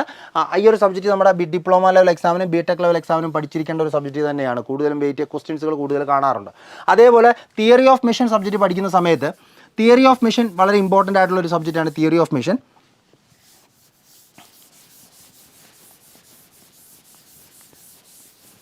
Theory of machine theory of machine subject പഠിക്കുന്ന സമയത്ത് നിങ്ങൾ ബിടെക് ലെവൽ ആയിക്കോട്ടെ ഡിപ്ലോമ ലെവൽ ആയിക്കോട്ടെ, ഡിപ്ലോമ ലെവൽ എക്സാമിനാണ് നിങ്ങൾ പഠിക്കുന്നതെങ്കിൽ പ്രധാനമായിട്ട് നിങ്ങൾ governor flywheel then governor flywheel topic, ഇതാണ് പ്രധാനമായിട്ട് നിങ്ങൾ ഡിപ്ലോമ ലെവൽ എക്സാമിന് മോസ്റ്റ്ലി തിയറി ഓഫ് മെഷീനിൽ ക്വസ്റ്റ്യൻസുകൾ കാണാറുള്ളത് ഗവർണർ ഫ്ലൈ വീൽ ടോപ്പിക്കിൽ നിന്നാണ്. അപ്പോൾ അത് ഇമ്പോർട്ടൻസ് കൊടുത്ത് പഠിക്കുക. ബിടെക് ലെവൽ എക്സാം ആകുന്ന സമയത്ത് നിങ്ങൾക്ക് എന്ത് ചെയ്യണം, നമ്മുടെ മെക്കാനിസത്തിൽ നിന്നുള്ള ചോദ്യങ്ങൾ, അതായത് നമ്മുടെ 4 ബാർ മെക്കാനിസം ആയിക്കോട്ടെ, single slider crank chain, double slider crank chain, അതിനെ ബേസ് ചെയ്തുള്ള കൺസെപ്റ്റുകളെല്ലാം തന്നെ നോക്കണം. ദെൻ ഫ്ലൈ വീല്, ഗവർണർ കൺസെപ്റ്റുകൾ നോക്കണം. ദെൻ ബ്രേക്സ് ക്ലച്ചസ് കൺസെപ്റ്റുകളൊക്കെ നിങ്ങൾ നോക്കിയിരിക്കണം. ദെൻ മെഷീൻ ഡിസൈൻ സബ്ജക്റ്റിലോട്ട് പോകുന്ന സമയത്ത് നിങ്ങൾ ഡിപ്ലോമ ലെവൽ എക്സാമിന് പ്രധാനമായിട്ടും gear drive, riveted joint, welded joint, ഇത്രയും ടോപ്പിക്കിൽ നിന്നുള്ള ക്വസ്റ്റ്യൻസ്, ഇത്രയും കൺസെപ്റ്റ്സുകൾ ആദ്യം നിങ്ങൾ പഠിച്ചിരിക്കണം. മെഷീൻ ഡിസൈനിൽ ഡിപ്ലോമ ലെവൽ എക്സാമിനാകുമ്പോൾ ഗിയർ ഡ്രൈവിലെ നോമൻക്ലേച്ചർ, അവിടെ ഗിയർ ട്രെയിൻ്റെ കൺസെപ്റ്റ് കംപ്ലീറ്റ് ആയിട്ട് നോക്കിയിരിക്കണം. ദെൻ റിവറ്റഡ് ജോയിൻറ്റ്, വെൽഡഡ്, ഇതിൽ നിന്നാണ് ഡിപ്ലോമ ലെവൽ എക്സാമിന് മോസ്റ്റ്ലി ക്വസ്റ്റ്യൻസുകൾ കയറി വരാറുള്ളത്. ഇനി ബിടെക് ലെവൽ എക്സാം ആകുമ്പോൾ നിങ്ങൾ ഗിയറിൻ്റെ ഡിസൈനകത്ത് സ്പർ ഗിയറിൻ്റെ ഡിസൈൻ, അവിടെ ലൂയിസ് ഇക്വേഷനുമായിട്ട് ബന്ധപ്പെട്ടുള്ള കാര്യങ്ങളൊക്കെ നോക്കണം. Design of static and dynamic loading നോക്കണം. ദെൻ ബെയറിംഗ് വളരെ ഇമ്പോർട്ടൻ്റ് ആണ്. ബെയറിംഗ് അത് ഡിപ്ലോമ ലെവൽ എക്സാമിനും ബിടെക് ലെവൽ എക്സാമിനും ബെയറിംഗ് വളരെ ഇമ്പോർട്ടൻ്റ് ആണ്. പഠിക്കേണ്ട രീതി, കണ്ടന്റുകൾ മാറും. കാരണം ഡിപ്ലോമ ആകുമ്പോൾ നിങ്ങൾ ക്ലാസിഫിക്കേഷനും കാര്യങ്ങളൊക്കെ പ്രധാനമായിട്ട് നോക്കിയാൽ മതി. പക്ഷേ ബിടെക് ആകുമ്പോഴത്തേക്ക് നിങ്ങൾ അവിടെ അതിൻ്റെ ഡിസൈൻ പോയിന്റ് ഓഫ് വ്യൂ, അതിൻ്റെ ലൈഫിൻ്റെ ബിയറിംഗ് ലൈഫിൻ്റെ ഇക്വേഷൻ ആയിക്കോട്ടെ, അതേപോലെ തന്നെ സോമർഫീൽഡ് നമ്പർ, അങ്ങനെയുള്ള കൺസെപ്റ്റുകളെല്ലാം തന്നെ നിങ്ങൾ ബിടെക് ലെവൽ എക്സാമിന് നോക്കിയിരിക്കണം. ഓക്കെ, അപ്പോൾ ഇത്രയാണ് നമുക്ക് പ്രധാനമായിട്ട് നമ്മുടെ മെഷീൻ ഡിസൈൻ, നമ്മുടെ അപ്ലൈഡ് മെക്കാനിക്സ് ആൻഡ് ഡിസൈൻ എന്ന് പറയുന്ന സബ്ജക്റ്റിൽ നിന്ന് നോക്കണം. ഇത് ഒരു വെയിറ്റേജ്, ഭയങ്കര ഹൈ വെയിറ്റേജ് സബ്ജക്റ്റ് നമുക്ക് പറയാൻ പറ്റില്ല. ഒരു മോഡറേറ്റ് വെയിറ്റേജ് നമുക്ക് ഈ ഒരു സബ്ജക്റ്റിൽ നിന്ന് നോർമലി കേരള PSC ആയിക്കോട്ടെ, അല്ലെങ്കിൽ SSC JEIക്കൊക്കെ വെയിറ്റേജ് വളരെ കുറവാണ് ഈ ഒരു സബ്ജക്റ്റിന്. സ്ട്രെങ്ത് ഓഫ് മെറ്റീരിയൽസിൽ നിന്ന് ക്വസ്റ്റ്യൻസുകൾ ചോദിക്കാറുണ്ട്. RRB JEIക്കും വെയിറ്റേജ് പൊതുവെ കുറവാണ്. കേരള PSCക്കും ഒരു മീഡിയം റേഞ്ച് ക്വസ്റ്റ്യൻസുകൾ ഈ ഒരു സബ്ജക്റ്റിൽ നിന്ന് മെയിനായിട്ട്. അതിനകത്ത് സ്ട്രെങ്ത് ഓഫ് മെറ്റീരിയൽസ് ആണ് പ്രധാനമായിട്ടും ചോദ്യങ്ങൾ കൂടുതൽ കയറി വരുന്നത്. മെക്കാനിക്സ് ഓഫ് സോളിഡ്സ് ആണ്. അപ്പോൾ അതിന് കുറച്ച് ഇമ്പോർട്ടൻസ് കൊടുത്ത് തന്നെ നിങ്ങൾ പഠിക്കുക. ഓക്കെ, അപ്പോൾ ഇതാണ് നമ്മുടെ applied mechanics and machine design എന്ന് പറയുന്ന മൊഡ്യൂളിൽ നിന്ന് നിങ്ങൾ പ്രധാനമായിട്ട് നിങ്ങൾ അറിഞ്ഞിരിക്കേണ്ടത്. ഓക്കെ, ദെൻ അടുത്ത് നമ്മൾ പോവുകയാണെങ്കിൽ ഇൻഡസ്ട്രിയൽ എഞ്ചിനീയറിംഗ് ആൻഡ് മാനേജ്മെൻറ്റ്. നമ്മളെ 4ാമത്തെ മൊഡ്യൂൾ ഇൻഡസ്ട്രിയൽ എഞ്ചിനീയറിംഗ് 5 അല്ലേ. നമ്മളെ thermal engineering and its application നോക്കിയിരുന്നു. Fluid mechanics and hydraulic machines subject നമ്മൾ നോക്കി. Then applied mechanics and production engineering subject നമ്മൾ വന്നു. Then applied mechanics and design വന്നു. ദെൻ ലാസ്റ്റ് ഇൻഡസ്ട്രിയൽ എഞ്ചിനീയറിംഗ് ആണ്. അപ്പോൾ ഇൻഡസ്ട്രിയൽ എഞ്ചിനീയറിംഗ് പ്രധാനമായിട്ട് ഞാൻ പറഞ്ഞു, ഇൻഡസ്ട്രിയൽ എഞ്ചിനീയറിംഗ് പ്രധാനമായിട്ട് നമുക്ക് ബിടെക് ലെവൽ എക്സാമുകൾക്കാണ് ഇൻഡസ്ട്രിയൽ എഞ്ചിനീയറിംഗിൽ നിന്ന് ചോദ്യങ്ങൾ കൂടുതൽ വരാറുള്ളത്. ഡിപ്ലോമ ലെവൽ എക്സാമുകൾക്ക് ആസ് പെർ സിലബസിനകത്ത് ചിലപ്പോൾ ഇപ്പോൾ റീസെൻ്റായിട്ട് നടന്ന എക്സാമുകൾക്കൊന്നും അങ്ങനെ അത് ഇൻക്ലൂഡ് ചെയ്തില്ല. അപ്പോൾ അതുകൊണ്ട് തന്നെ അത് നമുക്കൊരു ബിടെക് ലെവൽ എക്സാമിന് പ്രിപ്പയർ ചെയ്യുന്നവർ നേരത്തെ പഠിച്ചു തുടങ്ങുക എന്നുള്ളതേ ഉള്ളൂ. അവിടെ നിങ്ങൾ പ്രധാനമായിട്ടും ഇൻഡസ്ട്രിയൽ എഞ്ചിനീയറിംഗ് സെക്ഷനിൽ നിന്നും അതേപോലെ തന്നെ ഇൻഡസ്ട്രിയൽ മാനേജ്മെൻറ്റ് സെക്ഷൻ, ഇവിടെ പ്രധാനമായിട്ട് നിങ്ങൾ PERT CPM കൺസെപ്റ്റ് ആദ്യമൊക്കെ പഠിക്കുന്ന സമയത്ത് നിങ്ങൾ ഈ കണ്ടന്റുകളൊക്കെ ആദ്യം ഒന്ന് പഠിച്ചു വെച്ചേക്കുക. ബാക്കി സിലബസൊക്കെ വന്നതിന് ശേഷം നിങ്ങൾ PERT CPM കൺസെപ്റ്റ് പഠിക്കണം. ഇൻവെൻ്ററി മാനേജ്മെൻറ്റ്, ഇങ്ങനെയുള്ള ടോപ്പിക്കിൽ നിന്ന് ക്വസ്റ്റ്യൻസ് നോർമലി വരാറുണ്ട്. Inventory management concept, PERT CPM, inventory management, break even analysis, അങ്ങനെയുള്ള കാര്യങ്ങളൊക്കെ നിങ്ങൾ, പിന്നെ അതേപോലെ തന്നെ നമ്മുടെ ട്രാൻസ്പോർട്ടേഷൻ മോഡൽ, അങ്ങനെയുള്ള കാര്യങ്ങൾ, ലീനിയർ പ്രോഗ്രാമിംഗ് മെത്തേഡ്, അങ്ങനെയുള്ള കൺസെപ്റ്റുകളൊക്കെ നിങ്ങൾ ആദ്യം ഒന്ന് നോക്കി വെച്ചേക്കുക. ബാക്കിയൊക്കെ ആസ് പെർ സിലബസ് വന്നതിന് ശേഷം അതിനകത്ത് പറഞ്ഞിരിക്കുന്ന കണ്ടന്റുകൾ നോക്കി ഇമ്പോർട്ടൻസ് കൊടുത്ത് പഠിച്ചാൽ മതി. ഓക്കെ, അപ്പോൾ ഇതാണ് നമ്മുടെ പ്രധാനമായിട്ട് നമ്മുടെ സബ്ജക്ട്സുകൾ എന്ന് പറയുന്നത്. ഓക്കെ, അപ്പോൾ നമ്മൾ 5 മൊഡ്യൂളുകളായിട്ടാണ് നമ്മുടെ മെക്കാനിക്കൽ എഞ്ചിനീയറിംഗ് സബ്ജക്ട്സിനെ ഡിവൈഡ് ചെയ്തതല്ലേ. അപ്പോൾ അതിനകത്ത് വെയിറ്റേജ് കൊടുത്ത് നിങ്ങൾ ആദ്യമേ പഠിച്ചു തുടങ്ങേണ്ട മൊഡ്യൂളുകൾ ഞാൻ പറഞ്ഞു. Thermal engineering and its application, then fluid mechanics and hydraulic. ഈ 2 മൊഡ്യൂളുകൾ വെയിറ്റേജ് കൊടുത്ത് ആദ്യം തന്നെ പഠിക്കുക. ദെൻ അത് കഴിഞ്ഞ് നിങ്ങൾ പ്രൊഡക്ഷൻ എഞ്ചിനീയറിംഗും പിന്നെന്താ പ്രൊഡക്ഷൻ എഞ്ചിനീയറിംഗ് പഠിക്കുക. അത് അത്യാവശ്യം വെയിറ്റേജ് ഉള്ളതാണ്. പിന്നെ 2 മൊഡ്യൂളുകളാണ് നമ്മൾ ലാസ്റ്റ് ഇൻക്ലൂഡ് ചെയ്തേക്കുന്നത്, അപ്ലൈഡ് മെക്കാനിക്സ് ആൻഡ് മെഷീൻ ഡിസൈനും ഇൻഡസ്ട്രിയൽ എഞ്ചിനീയറിംഗ്. അപ്പോൾ ഈ ഒരു ഓർഡറിൽ നിങ്ങൾ മാക്സിമം എന്ത് ചെയ്യുക, പഠിച്ച് തുടങ്ങുക. ഇപ്പോൾ ഉള്ള ടൈമിൽ ഇതിൻ്റെ നോട്ട്സുകളും കാര്യങ്ങളും ഒക്കെ പ്രിപ്പയർ ചെയ്ത് പഠിച്ച് തുടങ്ങുക. സോ നെക്സ്റ്റ് അപ്പോൾ നമ്മൾ ഓൾറെഡി മെക്കാനിക്കൽ എഞ്ചിനീയറിംഗ് സബ്ജക്ട്സുകൾ ഏതൊക്കെയാണ് പഠിക്കേണ്ടത് എന്ന് നമ്മൾ മനസ്സിലാക്കി. അപ്പോൾ ഇനി നമുക്കിത് എങ്ങനെ പഠിച്ച് തുടങ്ങാം എന്നുള്ളതാണ് നോക്കുന്നത് അല്ലേ. അപ്പോൾ ഏത് രീതിയിൽ, നമ്മളിപ്പോൾ പറഞ്ഞു നമുക്ക് 5 മൊഡ്യൂളുകളുണ്ട്, ഒരുപാട് സബ്ജക്ട്സുകൾ പഠിക്കാനുണ്ട്. അപ്പോൾ നിങ്ങൾ പഠിക്കുന്ന ടൈമിൽ നമുക്ക് നമുക്ക് വ്യക്തമായി ആദ്യം നമ്മൾ പഠിച്ചു തുടങ്ങുമ്പോൾ നമുക്കൊരു എയിം ഉണ്ട്. നമ്മൾ ഏത് എക്സാമിനാണ് ഇപ്പോൾ ലെറ്റ്സ് നിങ്ങൾ ബിടെക് ലെവൽ എക്സാം ആണോ, അല്ലെങ്കിൽ നിങ്ങൾ ഡിപ്ലോമ ലെവൽ എക്സാം ആണോ പ്രിപ്പയർ ചെയ്യുന്നത്, അല്ലെങ്കിൽ നിങ്ങൾ RRB JEE എക്സാമിനാണോ ഫോക്കസ് ചെയ്യുന്നത്, SSC JEE എക്സാമിനാണോ, അപ്പോൾ ഏത് എക്സാമിനാണ് നിങ്ങൾ ഫോക്കസ് ചെയ്യുന്നത് എന്നതിനെ പറ്റി നിങ്ങൾ ആദ്യം ഒരു ഡിസിഷൻ എടുക്കുക.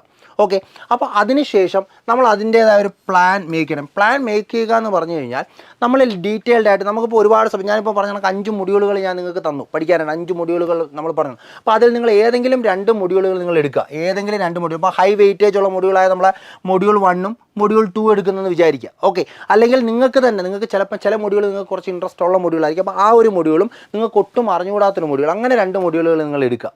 ഓക്കെ, അപ്പോൾ അങ്ങനെ എടുത്തിട്ട് നിങ്ങൾ എന്ത് ചെയ്യണം, പാരലി പഠിച്ചു തുടങ്ങണം. 2 മൊഡ്യൂളുകൾ നിങ്ങൾ എടുക്കുക. അതിനകത്ത് ഒരു മൊഡ്യൂൾ നിങ്ങൾ കമ്പാരിറ്റീവ്ലി കുറച്ച് ഈസി ആയിട്ടുള്ള ഒരു മൊഡ്യൂൾ എടുക്കുക, ഒരു മൊഡ്യൂൾ നിങ്ങൾക്ക് നല്ല ഡിഫിക്കൽട്ട് ആയിട്ടുള്ള മൊഡ്യൂൾ എടുക്കുക. ഓക്കെ, അങ്ങനെ 2 മൊഡ്യൂളുകൾ വെച്ച് വേണം നിങ്ങൾ എപ്പോഴും പഠിച്ചു തുടങ്ങാൻ. അപ്പോൾ അങ്ങനെ പഠിച്ചു തുടങ്ങുമ്പോൾ നിങ്ങൾ ഫസ്റ്റ് ഓഫ് ഓൾ ഏതൊരു സബ്ജക്റ്റ് പഠിക്കുകയാണെങ്കിലും ഫസ്റ്റ് ഓഫ് ഓൾ അതിൻ്റെ നോട്ട്സ് പ്രിപ്പയർ ചെയ്ത് തന്നെ പഠിക്കണം. നോട്ട്സ് പ്രിപ്പയർ ചെയ്ത് എപ്പോഴും കോമ്പറ്റേറ്റീവ് എക്സാംസിന് പ്രിപ്പറേഷൻ കൊണ്ടുപോകും. കാരണം ഈ നോട്ട്സിൻ്റെ യൂസ് എന്താണെന്നുള്ളത് നിങ്ങൾക്ക് എക്സാമിൻ്റെ ടൈം ആവുന്ന സമയത്താണ് കൂടുതൽ നിങ്ങൾക്ക് അതിൻ്റെ ഒരു യൂസ് കിട്ടുന്നത്. കാരണം നോട്ട് അല്ല PDF വായിക്കുകയോ അല്ലെങ്കിൽ മാർക്ക് ചെയ്ത് അങ്ങനെയുള്ള നിങ്ങൾക്ക് നിങ്ങളുടേതായ ഒരു നോട്ട് എപ്പോഴും പ്രിപ്പയർ ചെയ്യണം. അപ്പോൾ നിങ്ങൾ പ്രിപ്പയർ ചെയ്യുന്ന സമയത്ത് 2 ടൈപ്പ് നോട്ടുകൾ നിങ്ങൾ പ്രിപ്പയർ ചെയ്തിരിക്കണം. ഒന്ന് ഫുൾ കൺസെപ്ച്വൽ നോട്ട്, രണ്ടാമത്തത് ഷോർട്ട് നോട്ട്. ഇങ്ങനെ 2 ടൈപ്പ് നോട്ടുകൾ നിങ്ങൾ പ്രിപ്പയർ ചെയ്തിരിക്കും. ഒന്ന് കൺസെപ്ച്വൽ നോട്ടും മറ്റൊന്ന് ഷോർട്ട് നോട്ടും. ഈ കൺസെപ്ച്വൽ നോട്ട് എന്താണെന്ന് ചോദിച്ചു കഴിഞ്ഞാൽ നിങ്ങളൊരു സബ്ജക്റ്റ് പഠിക്കുന്ന സമയത്ത് ആ സബ്ജക്റ്റ് പഠിക്കുമ്പോൾ മേ ബി നിങ്ങൾ അതിൻ്റെ വീഡിയോ റെക്കോർഡഡ് ക്ലാസ്സസ് കണ്ടിട്ടായിരിക്കാം, അല്ലെങ്കിൽ നിങ്ങളിൽ അതിൻ്റെ materials may be text books കാര്യങ്ങളൊക്കെ കാണാം. അപ്പോൾ അതൊക്കെ റെഫർ ചെയ്ത് നിങ്ങൾ സബ്ജക്റ്റ് പഠിക്കുകയാണ്. ഇപ്പോൾ ലെറ്റ്സ് മൊഡ്യൂൾ 1 നിങ്ങൾ തെർമോഡൈനാമിക്സ് ആണ് പഠിക്കുന്നതെങ്കിൽ ആ തെർമോഡൈനാമിക്സിൻ്റെ റെക്കോർഡഡ് വീഡിയോസ് കണ്ട് നിങ്ങൾ നോട്ട് ആ ക്ലാസ്സിൽ സാർ എന്തൊക്കെയാണോ പറയുന്നത് അതെല്ലാം എഴുതിയെടുക്കുന്ന ഒരു ഡീറ്റെയിൽഡ് നോട്ടാണ് നിങ്ങളതിലുള്ളത്. ആ നോട്ട്സിനകത്ത് നിങ്ങൾ അതിൻ്റെ കൂടെ അഡീഷണൽ ആയിട്ട് നിങ്ങൾ എന്തെങ്കിലും ടെസ്റ്റ് റെഫർ ചെയ്യുകയാണെങ്കിൽ അതിൽ നിന്ന് കിട്ടുന്ന കണ്ടൻസുകളെല്ലാം ചേർത്തുള്ള ഒരു ഡീറ്റെയിൽഡ് നോട്ടാണ് ഞാൻ ഈ കൺസെപ്ച്വൽ നോട്ട് എന്ന് പറയുന്നത്. ഈ കൺസെപ്ച്വൽ നോട്ട് നിങ്ങൾ ഫസ്റ്റ് ടൈം ആ സബ്ജക്റ്റ് പഠിക്കുന്ന സമയത്ത് നിങ്ങൾക്ക് ഉണ്ടായിരിക്കണം. അപ്പോൾ നിങ്ങൾ ഓരോ സബ്ജക്ട്സിനും ഈ കൺസെപ്ച്വൽ നോട്ട് നിങ്ങൾ എന്ത് ചെയ്യണം, പ്രിപ്പയർ ചെയ്ത് തന്നെ പോകണം. ഓക്കെ, ദെൻ അതിനുശേഷം നിങ്ങൾ പാരലി അങ്ങനെ 2 മൊഡ്യൂളാണ് എടുക്കുന്നത്. അപ്പോൾ 2 സബ്ജക്ട്സുകൾ നിങ്ങൾ പഠിച്ചു പോവുകയാണ്. ഇത് പഠിക്കുന്നതിനോടൊപ്പം തന്നെ നിങ്ങൾ എന്ത് ചെയ്യണം, റിവിഷൻസ് മുന്നോട്ട് കൊണ്ടുപോകണം. നമ്മളിപ്പോൾ ലെറ്റ്സ് സേ തെർമോഡൈനാമിക്സ് പഠിച്ചു, ദെൻ അടുത്തത് ലെറ്റ്സ് സേ നമ്മൾ ഫ്ലൂയിഡ് മെക്കാനിക്സ് പഠിച്ചുകൊണ്ടിരിക്കുകയാണ്. അപ്പോൾ തെർമോഡൈനാമിക്സ് പഠിച്ചു കഴിഞ്ഞാൽ നിങ്ങൾ പാരലി എന്ത് ചെയ്യണം, റിവിഷൻസ്. കാരണം നമ്മൾ ഒരു സബ്ജക്റ്റ് മാക്സിമം ഒരു 1 or 2 വീക്ക് ഗ്യാപ്പ് ഒരു സബ്ജക്റ്റിന് കൊടുക്കരുത്. കാരണം 2 ആഴ്ച നിങ്ങൾ ഗ്യാപ്പ് ഒരു സബ്ജക്റ്റിന് കൊടുത്തു കഴിഞ്ഞാൽ മോസ്റ്റ്ലി അത് നിങ്ങൾ മറന്നു പോകാനുള്ള ചാൻസ് ഉണ്ട്. അതുകൊണ്ട് തന്നെ കണ്ടിന്യൂസ് റിവിഷൻ വളരെ ഇമ്പോർട്ടൻ്റ് ആണ്. നമ്മൾ ഓരോ സബ്ജക്റ്റ് പഠിക്കുന്നു എന്നല്ല, കോമ്പറ്റേറ്റീവ് എക്സാംസിന് ഏറ്റവും ഇമ്പോർട്ടൻ്റ് ആയിട്ടുള്ളത് റിവിഷനാണ്. അപ്പോൾ അതുകൊണ്ട് തന്നെ നമ്മൾ സബ്ജക്റ്റ് പഠിച്ചു കഴിഞ്ഞാലും ആ സബ്ജക്റ്റ് റിവൈസ് ചെയ്യുക എന്നുള്ളത് വളരെ ഇമ്പോർട്ടൻ്റ് ആണ്. അപ്പോൾ റിവിഷൻ മാക്സിമം ഇമ്പോർട്ടൻ്റ് ആണ്. മാക്സിമം നല്ല രീതിയിൽ റിവിഷൻ മുന്നോട്ട് കൊണ്ടുപോവുക. ഇപ്പോൾ ഈ റിവൈസ് ചെയ്യുന്ന സമയത്ത് നിങ്ങൾ ചെയ്യേണ്ടത്, നിങ്ങൾ ഓൾറെഡി കൺസെപ്ച്വൽ നോട്ട് നിങ്ങളിൽ ഉണ്ടാക്കിയിട്ടുണ്ട്. നിങ്ങൾ റിവൈസ് ചെയ്യുന്ന സമയത്ത് നിങ്ങൾ ആ ഫസ്റ്റ് റിവിഷൻ നിങ്ങൾ നടത്തുന്ന സമയത്ത് ഈ കൺസെപ്ച്വൽ നോട്ടിൽ നിന്ന് നിങ്ങൾ എങ്ങോട്ട് പോവുക, ഷോർട്ട് നോട്ടിലേക്ക് പോവുക. കാരണം ഷോർട്ട് നോട്ട് എന്ന് പറഞ്ഞാൽ നമ്മളെ എക്സാമിന് 1 or 2 വീക്ക് ഉള്ള സമയത്ത് നമുക്ക് ഈ കൺസെപ്ച്വൽ നോട്ട് നമ്മുടെ ഡീറ്റെയിൽഡ് നോട്ട് എത്താനുള്ള ടൈം നമുക്ക് കാണില്ല. അപ്പോൾ നമ്മൾ കംപ്ലീറ്റ്ലി നമ്മൾ ഡിപ്പെൻഡ് ചെയ്യുന്ന ആരെയായിരിക്കും, ഷോർട്ട് നോട്ടിനായിരിക്കും. ഈ ഷോർട്ട് നോട്ട് എന്ന് പറയുന്നത് നമ്മുടെ എക്സാമിന് ആവശ്യമായ കണ്ടൻറ്റുകൾ മാത്രമേ കാണാവൂ. കൺസെപ്ച്വൽ നോട്ടിൽ എല്ലാം കാണും. നമുക്ക് എന്ത് ഡൗട്ട് ആ ടോപ്പിക്കിനെ ബന്ധപ്പെട്ട് നോക്കിയാലും ആ കൺസെപ്ച്വൽ നോട്ട് എടുത്തു കഴിഞ്ഞാൽ അതിനകത്ത് കാണണം. പക്ഷേ ഷോർട്ട് നോട്ടിനകത്ത് നമ്മുടെ എക്സാമിന് വേണ്ടിയിട്ടുള്ള കാര്യങ്ങൾ മാത്രമേ കാണാവൂ. കാരണം അതിനകത്ത് എക്സാം നമ്മൾ ഈ കൺസെപ്ച്വൽ നോട്ട് ഉണ്ടാക്കിയിട്ട് നമ്മൾ എന്ത് ചെയ്യും, ക്വസ്റ്റ്യൻസുകളൊക്കെ വർക്കൗട്ട് ചെയ്യുന്ന സമയത്ത് നമുക്ക് മനസ്സിലാവും ഏത് ടൈപ്പ് ക്വസ്റ്റ്യൻസുകളാണ് ഈ ഒരു ടോപ്പിക്കിൽ നിന്ന് ചോദിക്കുന്നത് എന്നതിനെ പറ്റി ഒരു ക്ലിയർ കട്ട് ഐഡിയ നിങ്ങൾ ക്വസ്റ്റ്യൻസ് വർക്കൗട്ട് ചെയ്യുന്ന സമയത്ത് നിങ്ങൾക്ക് കിട്ടും. അപ്പോൾ അതിനെ ബേസ് ചെയ്ത് നിങ്ങൾ രണ്ടാമത് റിവിഷൻ ചെയ്യുന്ന സമയത്ത് ഷോർട്ട് നോട്ട് ഉണ്ടാകും. ഷോർട്ട് നോട്ടിനകത്ത് മാക്സിമം ഇക്വേഷൻസുകളെല്ലാം തന്നെ കാണണം. പിന്നെ തിയറിയിൽ ഇമ്പോർട്ടൻ്റ് ആയിട്ട് എക്സാമിന് അറിഞ്ഞിരിക്കേണ്ട മോസ്റ്റ് ഇമ്പോർട്ടൻ്റ് ആയിട്ടുള്ള തിയറി എന്ത് ചെയ്യണം, ഇൻക്ലൂഡ് ചെയ്യണം. അതാണ് ഷോർട്ട് നോട്ട്. ഈ ഷോർട്ട് നോട്ടിനകത്തല്ല എല്ലാ കാര്യങ്ങളും ഒന്നും കാണരുത്. കാരണം എക്സാമിൻ്റെ 2 ദിവസത്തോളം എടുത്ത് വെച്ച് വായിക്കാനുള്ളതാണ്. വളരെ പെട്ടെന്ന് നമുക്ക് വായിച്ച് തീർക്കേണ്ടതാണ് ഷോർട്ട് നോട്ട് എന്ന് പറയുന്നത്. അപ്പോൾ അത് അത്രയും കണ്ടൻറ്റ് എക്സാമിന് ഇമ്പോർട്ടൻ്റ് ആയിട്ടുള്ള കണ്ടൻറ്റുകൾ മാത്രം ഇൻക്ലൂഡ് ചെയ്തുള്ള നോട്ടായിരിക്കണം. ഓക്കെ, അപ്പോൾ ഈ ഷോർട്ട് നോട്ട് നിങ്ങൾ ഫസ്റ്റ് റിവിഷൻ ചെയ്യുന്ന സമയത്ത് തന്നെ ഷോർട്ട് നോട്ട് ഉണ്ടാക്കിയിരിക്കണം. ഓക്കെ, ദെൻ എന്ത് ചെയ്യുക, പിന്നെ വീണ്ടും നിങ്ങൾ റിവിഷൻ ചെയ്യുമ്പോൾ ഈ ഷോർട്ട് നോട്ട്സ് വായിച്ചിട്ട് വേണം നിങ്ങൾ എന്ത് ചെയ്യാൻ, റിവിഷൻ കണ്ടിന്യൂ ചെയ്യാൻ. ഓക്കെ, ഇപ്പോൾ ഷോർട്ട് നോട്ട്സ് വായിക്കുമ്പോൾ എന്തെങ്കിലും ഡൗട്ട്സ് ഉണ്ടെങ്കിൽ മാത്രം നിങ്ങൾ എങ്ങോട്ട് പോവുക, നിങ്ങളുടെ കൺസെപ്ച്വൽ നോട്ടിലേക്ക് പോവുക. ഓക്കെ, ദെൻ ഈ PYQ എന്നല്ല, നമ്മുടെ മൾട്ടിപ്പിൾ ചോയ്സ് ക്വസ്റ്റ്യൻസുകൾ, MCQ ക്വസ്റ്റ്യൻസുകൾ മാക്സിമം പ്രാക്ടീസ് ചെയ്യുക. നിങ്ങൾ ഒരു സബ്ജക്റ്റ് പഠിച്ച് അതിൻ്റെ നോട്ട് പ്രിപ്പയർ ചെയ്തു, കൺസെപ്ച്വൽ നോട്ട് പ്രിപ്പയർ ചെയ്തു, നിങ്ങൾ ക്വസ്റ്റ്യൻസ് വർക്കൗട്ട് ചെയ്യുക. ക്വസ്റ്റ്യൻസ് വർക്കൗട്ട് ചെയ്തിട്ടാണ് നമ്മൾ അടുത്ത സബ്ജക്റ്റിലോട്ട് പോകുന്നത്. അപ്പോൾ ക്വസ്റ്റ്യൻസ് വർക്കൗട്ട് ചെയ്യുന്ന സമയത്ത് നിങ്ങൾ ശ്രദ്ധിക്കേണ്ട കാര്യം, നിങ്ങൾ തിയറി കൺസെപ്ച്വൽ നോട്ടൊക്കെ വായിച്ച് നിങ്ങൾ ക്വസ്റ്റ്യൻസ് വർക്കൗട്ട് ചെയ്ത് നിങ്ങൾക്ക് ചെയ്യാൻ പറ്റുന്ന ക്വസ്റ്റ്യൻസുകൾ നിങ്ങൾക്ക് എപ്പോഴും ചെയ്യാൻ പറ്റും. നിങ്ങൾക്ക് അന്നേരം ചെയ്യാൻ പറ്റാത്ത ക്വസ്റ്റ്യൻസുകളുണ്ട്. നിങ്ങൾ തിയറിയൊക്കെ ഓൾറെഡി പഠിച്ചു വെച്ചു, എന്നിട്ടും ക്വസ്റ്റ്യൻസ് വർക്കൗട്ട് ചെയ്യുന്ന സമയത്ത് നിങ്ങൾക്ക് ചെയ്യാൻ പറ്റില്ല. അങ്ങനെയുള്ള ക്വസ്റ്റ്യൻസുകൾ നിങ്ങൾ ഒന്നുകിൽ മാർക്ക് ചെയ്തിടുക, അല്ലെങ്കിൽ ക്വസ്റ്റ്യൻ കളക്ഷൻ്റെ ഒരു ബുക്ക് തന്നെ നിങ്ങൾ മേക്ക് ചെയ്യുക. ഓരോ സബ്ജക്ട്സിൻ്റെ ഒരു ക്വസ്റ്റ്യൻ കളക്ഷൻ ബുക്ക് വെക്കുക. അന്നേരം അതിനകത്ത് എന്താ കിട്ടാത്ത ക്വസ്റ്റ്യൻസുകൾ മാത്രം നിങ്ങൾ എന്ത് ചെയ്യുക, നോട്ട് ചെയ്യുക. എന്നിട്ട് രണ്ടാമത്തെ ടൈം നിങ്ങൾ റിവിഷൻ ചെയ്യുന്ന സമയത്ത് നമ്മൾ ഷോർട്ട് നോട്ട് വായിച്ചിട്ടല്ലേ റിവൈസ് ചെയ്യുന്നത്. ആ റിവൈസ് ചെയ്യുന്ന സമയത്ത് വീണ്ടും ക്വസ്റ്റ്യൻസ് വർക്കൗട്ട് ചെയ്യുമ്പോൾ നിങ്ങൾക്ക് ആദ്യത്തെ ടൈമിൽ ചെയ്യാൻ പറ്റാത്ത ക്വസ്റ്റ്യൻസുകൾ വേണം നിങ്ങൾ എന്ത് ചെയ്യാൻ, വർക്കൗട്ട് ചെയ്യുക. നിങ്ങൾക്ക് ആദ്യത്തെ ടൈം ചെയ്യാൻ പറ്റിയ ക്വസ്റ്റ്യൻസ് വീണ്ടും നിങ്ങൾക്ക് ചെയ്യാൻ പറ്റും. അപ്പോൾ നിങ്ങൾ വീണ്ടും ചെയ്ത് സമയം കളയേണ്ട. നിങ്ങൾക്ക് ഫസ്റ്റ് ടൈം ചെയ്യാൻ പറ്റാത്ത ക്വസ്റ്റ്യൻസ്, നിങ്ങൾ കളക്ട് ചെയ്ത് വെച്ചേക്കുന്ന ക്വസ്റ്റ്യൻസ് എന്ത് ചെയ്യണം, വീണ്ടും റിവിഷൻ ചെയ്യുക. അങ്ങനെ ഒരു 3 or 4 ടൈംസ് നിങ്ങൾ ഇതേ ക്വസ്റ്റ്യൻസിലൂടെ പോവുകയാണെങ്കിൽ നിങ്ങൾക്ക് ഉറപ്പായിട്ടും എക്സാമിന് ആ ടൈപ്പ് ക്വസ്റ്റ്യൻസ് വരുമ്പോൾ നിങ്ങൾക്ക് വളരെ സ്പീഡിൽ എന്ത് ചെയ്യാൻ പറ്റും, ആൻസർ ചെയ്യാനായിട്ട് പറ്റും. അപ്പോൾ നമ്മൾ ഓരോ ടൈമും റിവിഷൻ ചെയ്യുന്ന സമയത്ത് നമുക്ക് ചെയ്യാൻ പറ്റാത്ത ക്വസ്റ്റ്യൻസുകൾ വീണ്ടും ട്രൈ ചെയ്യുക.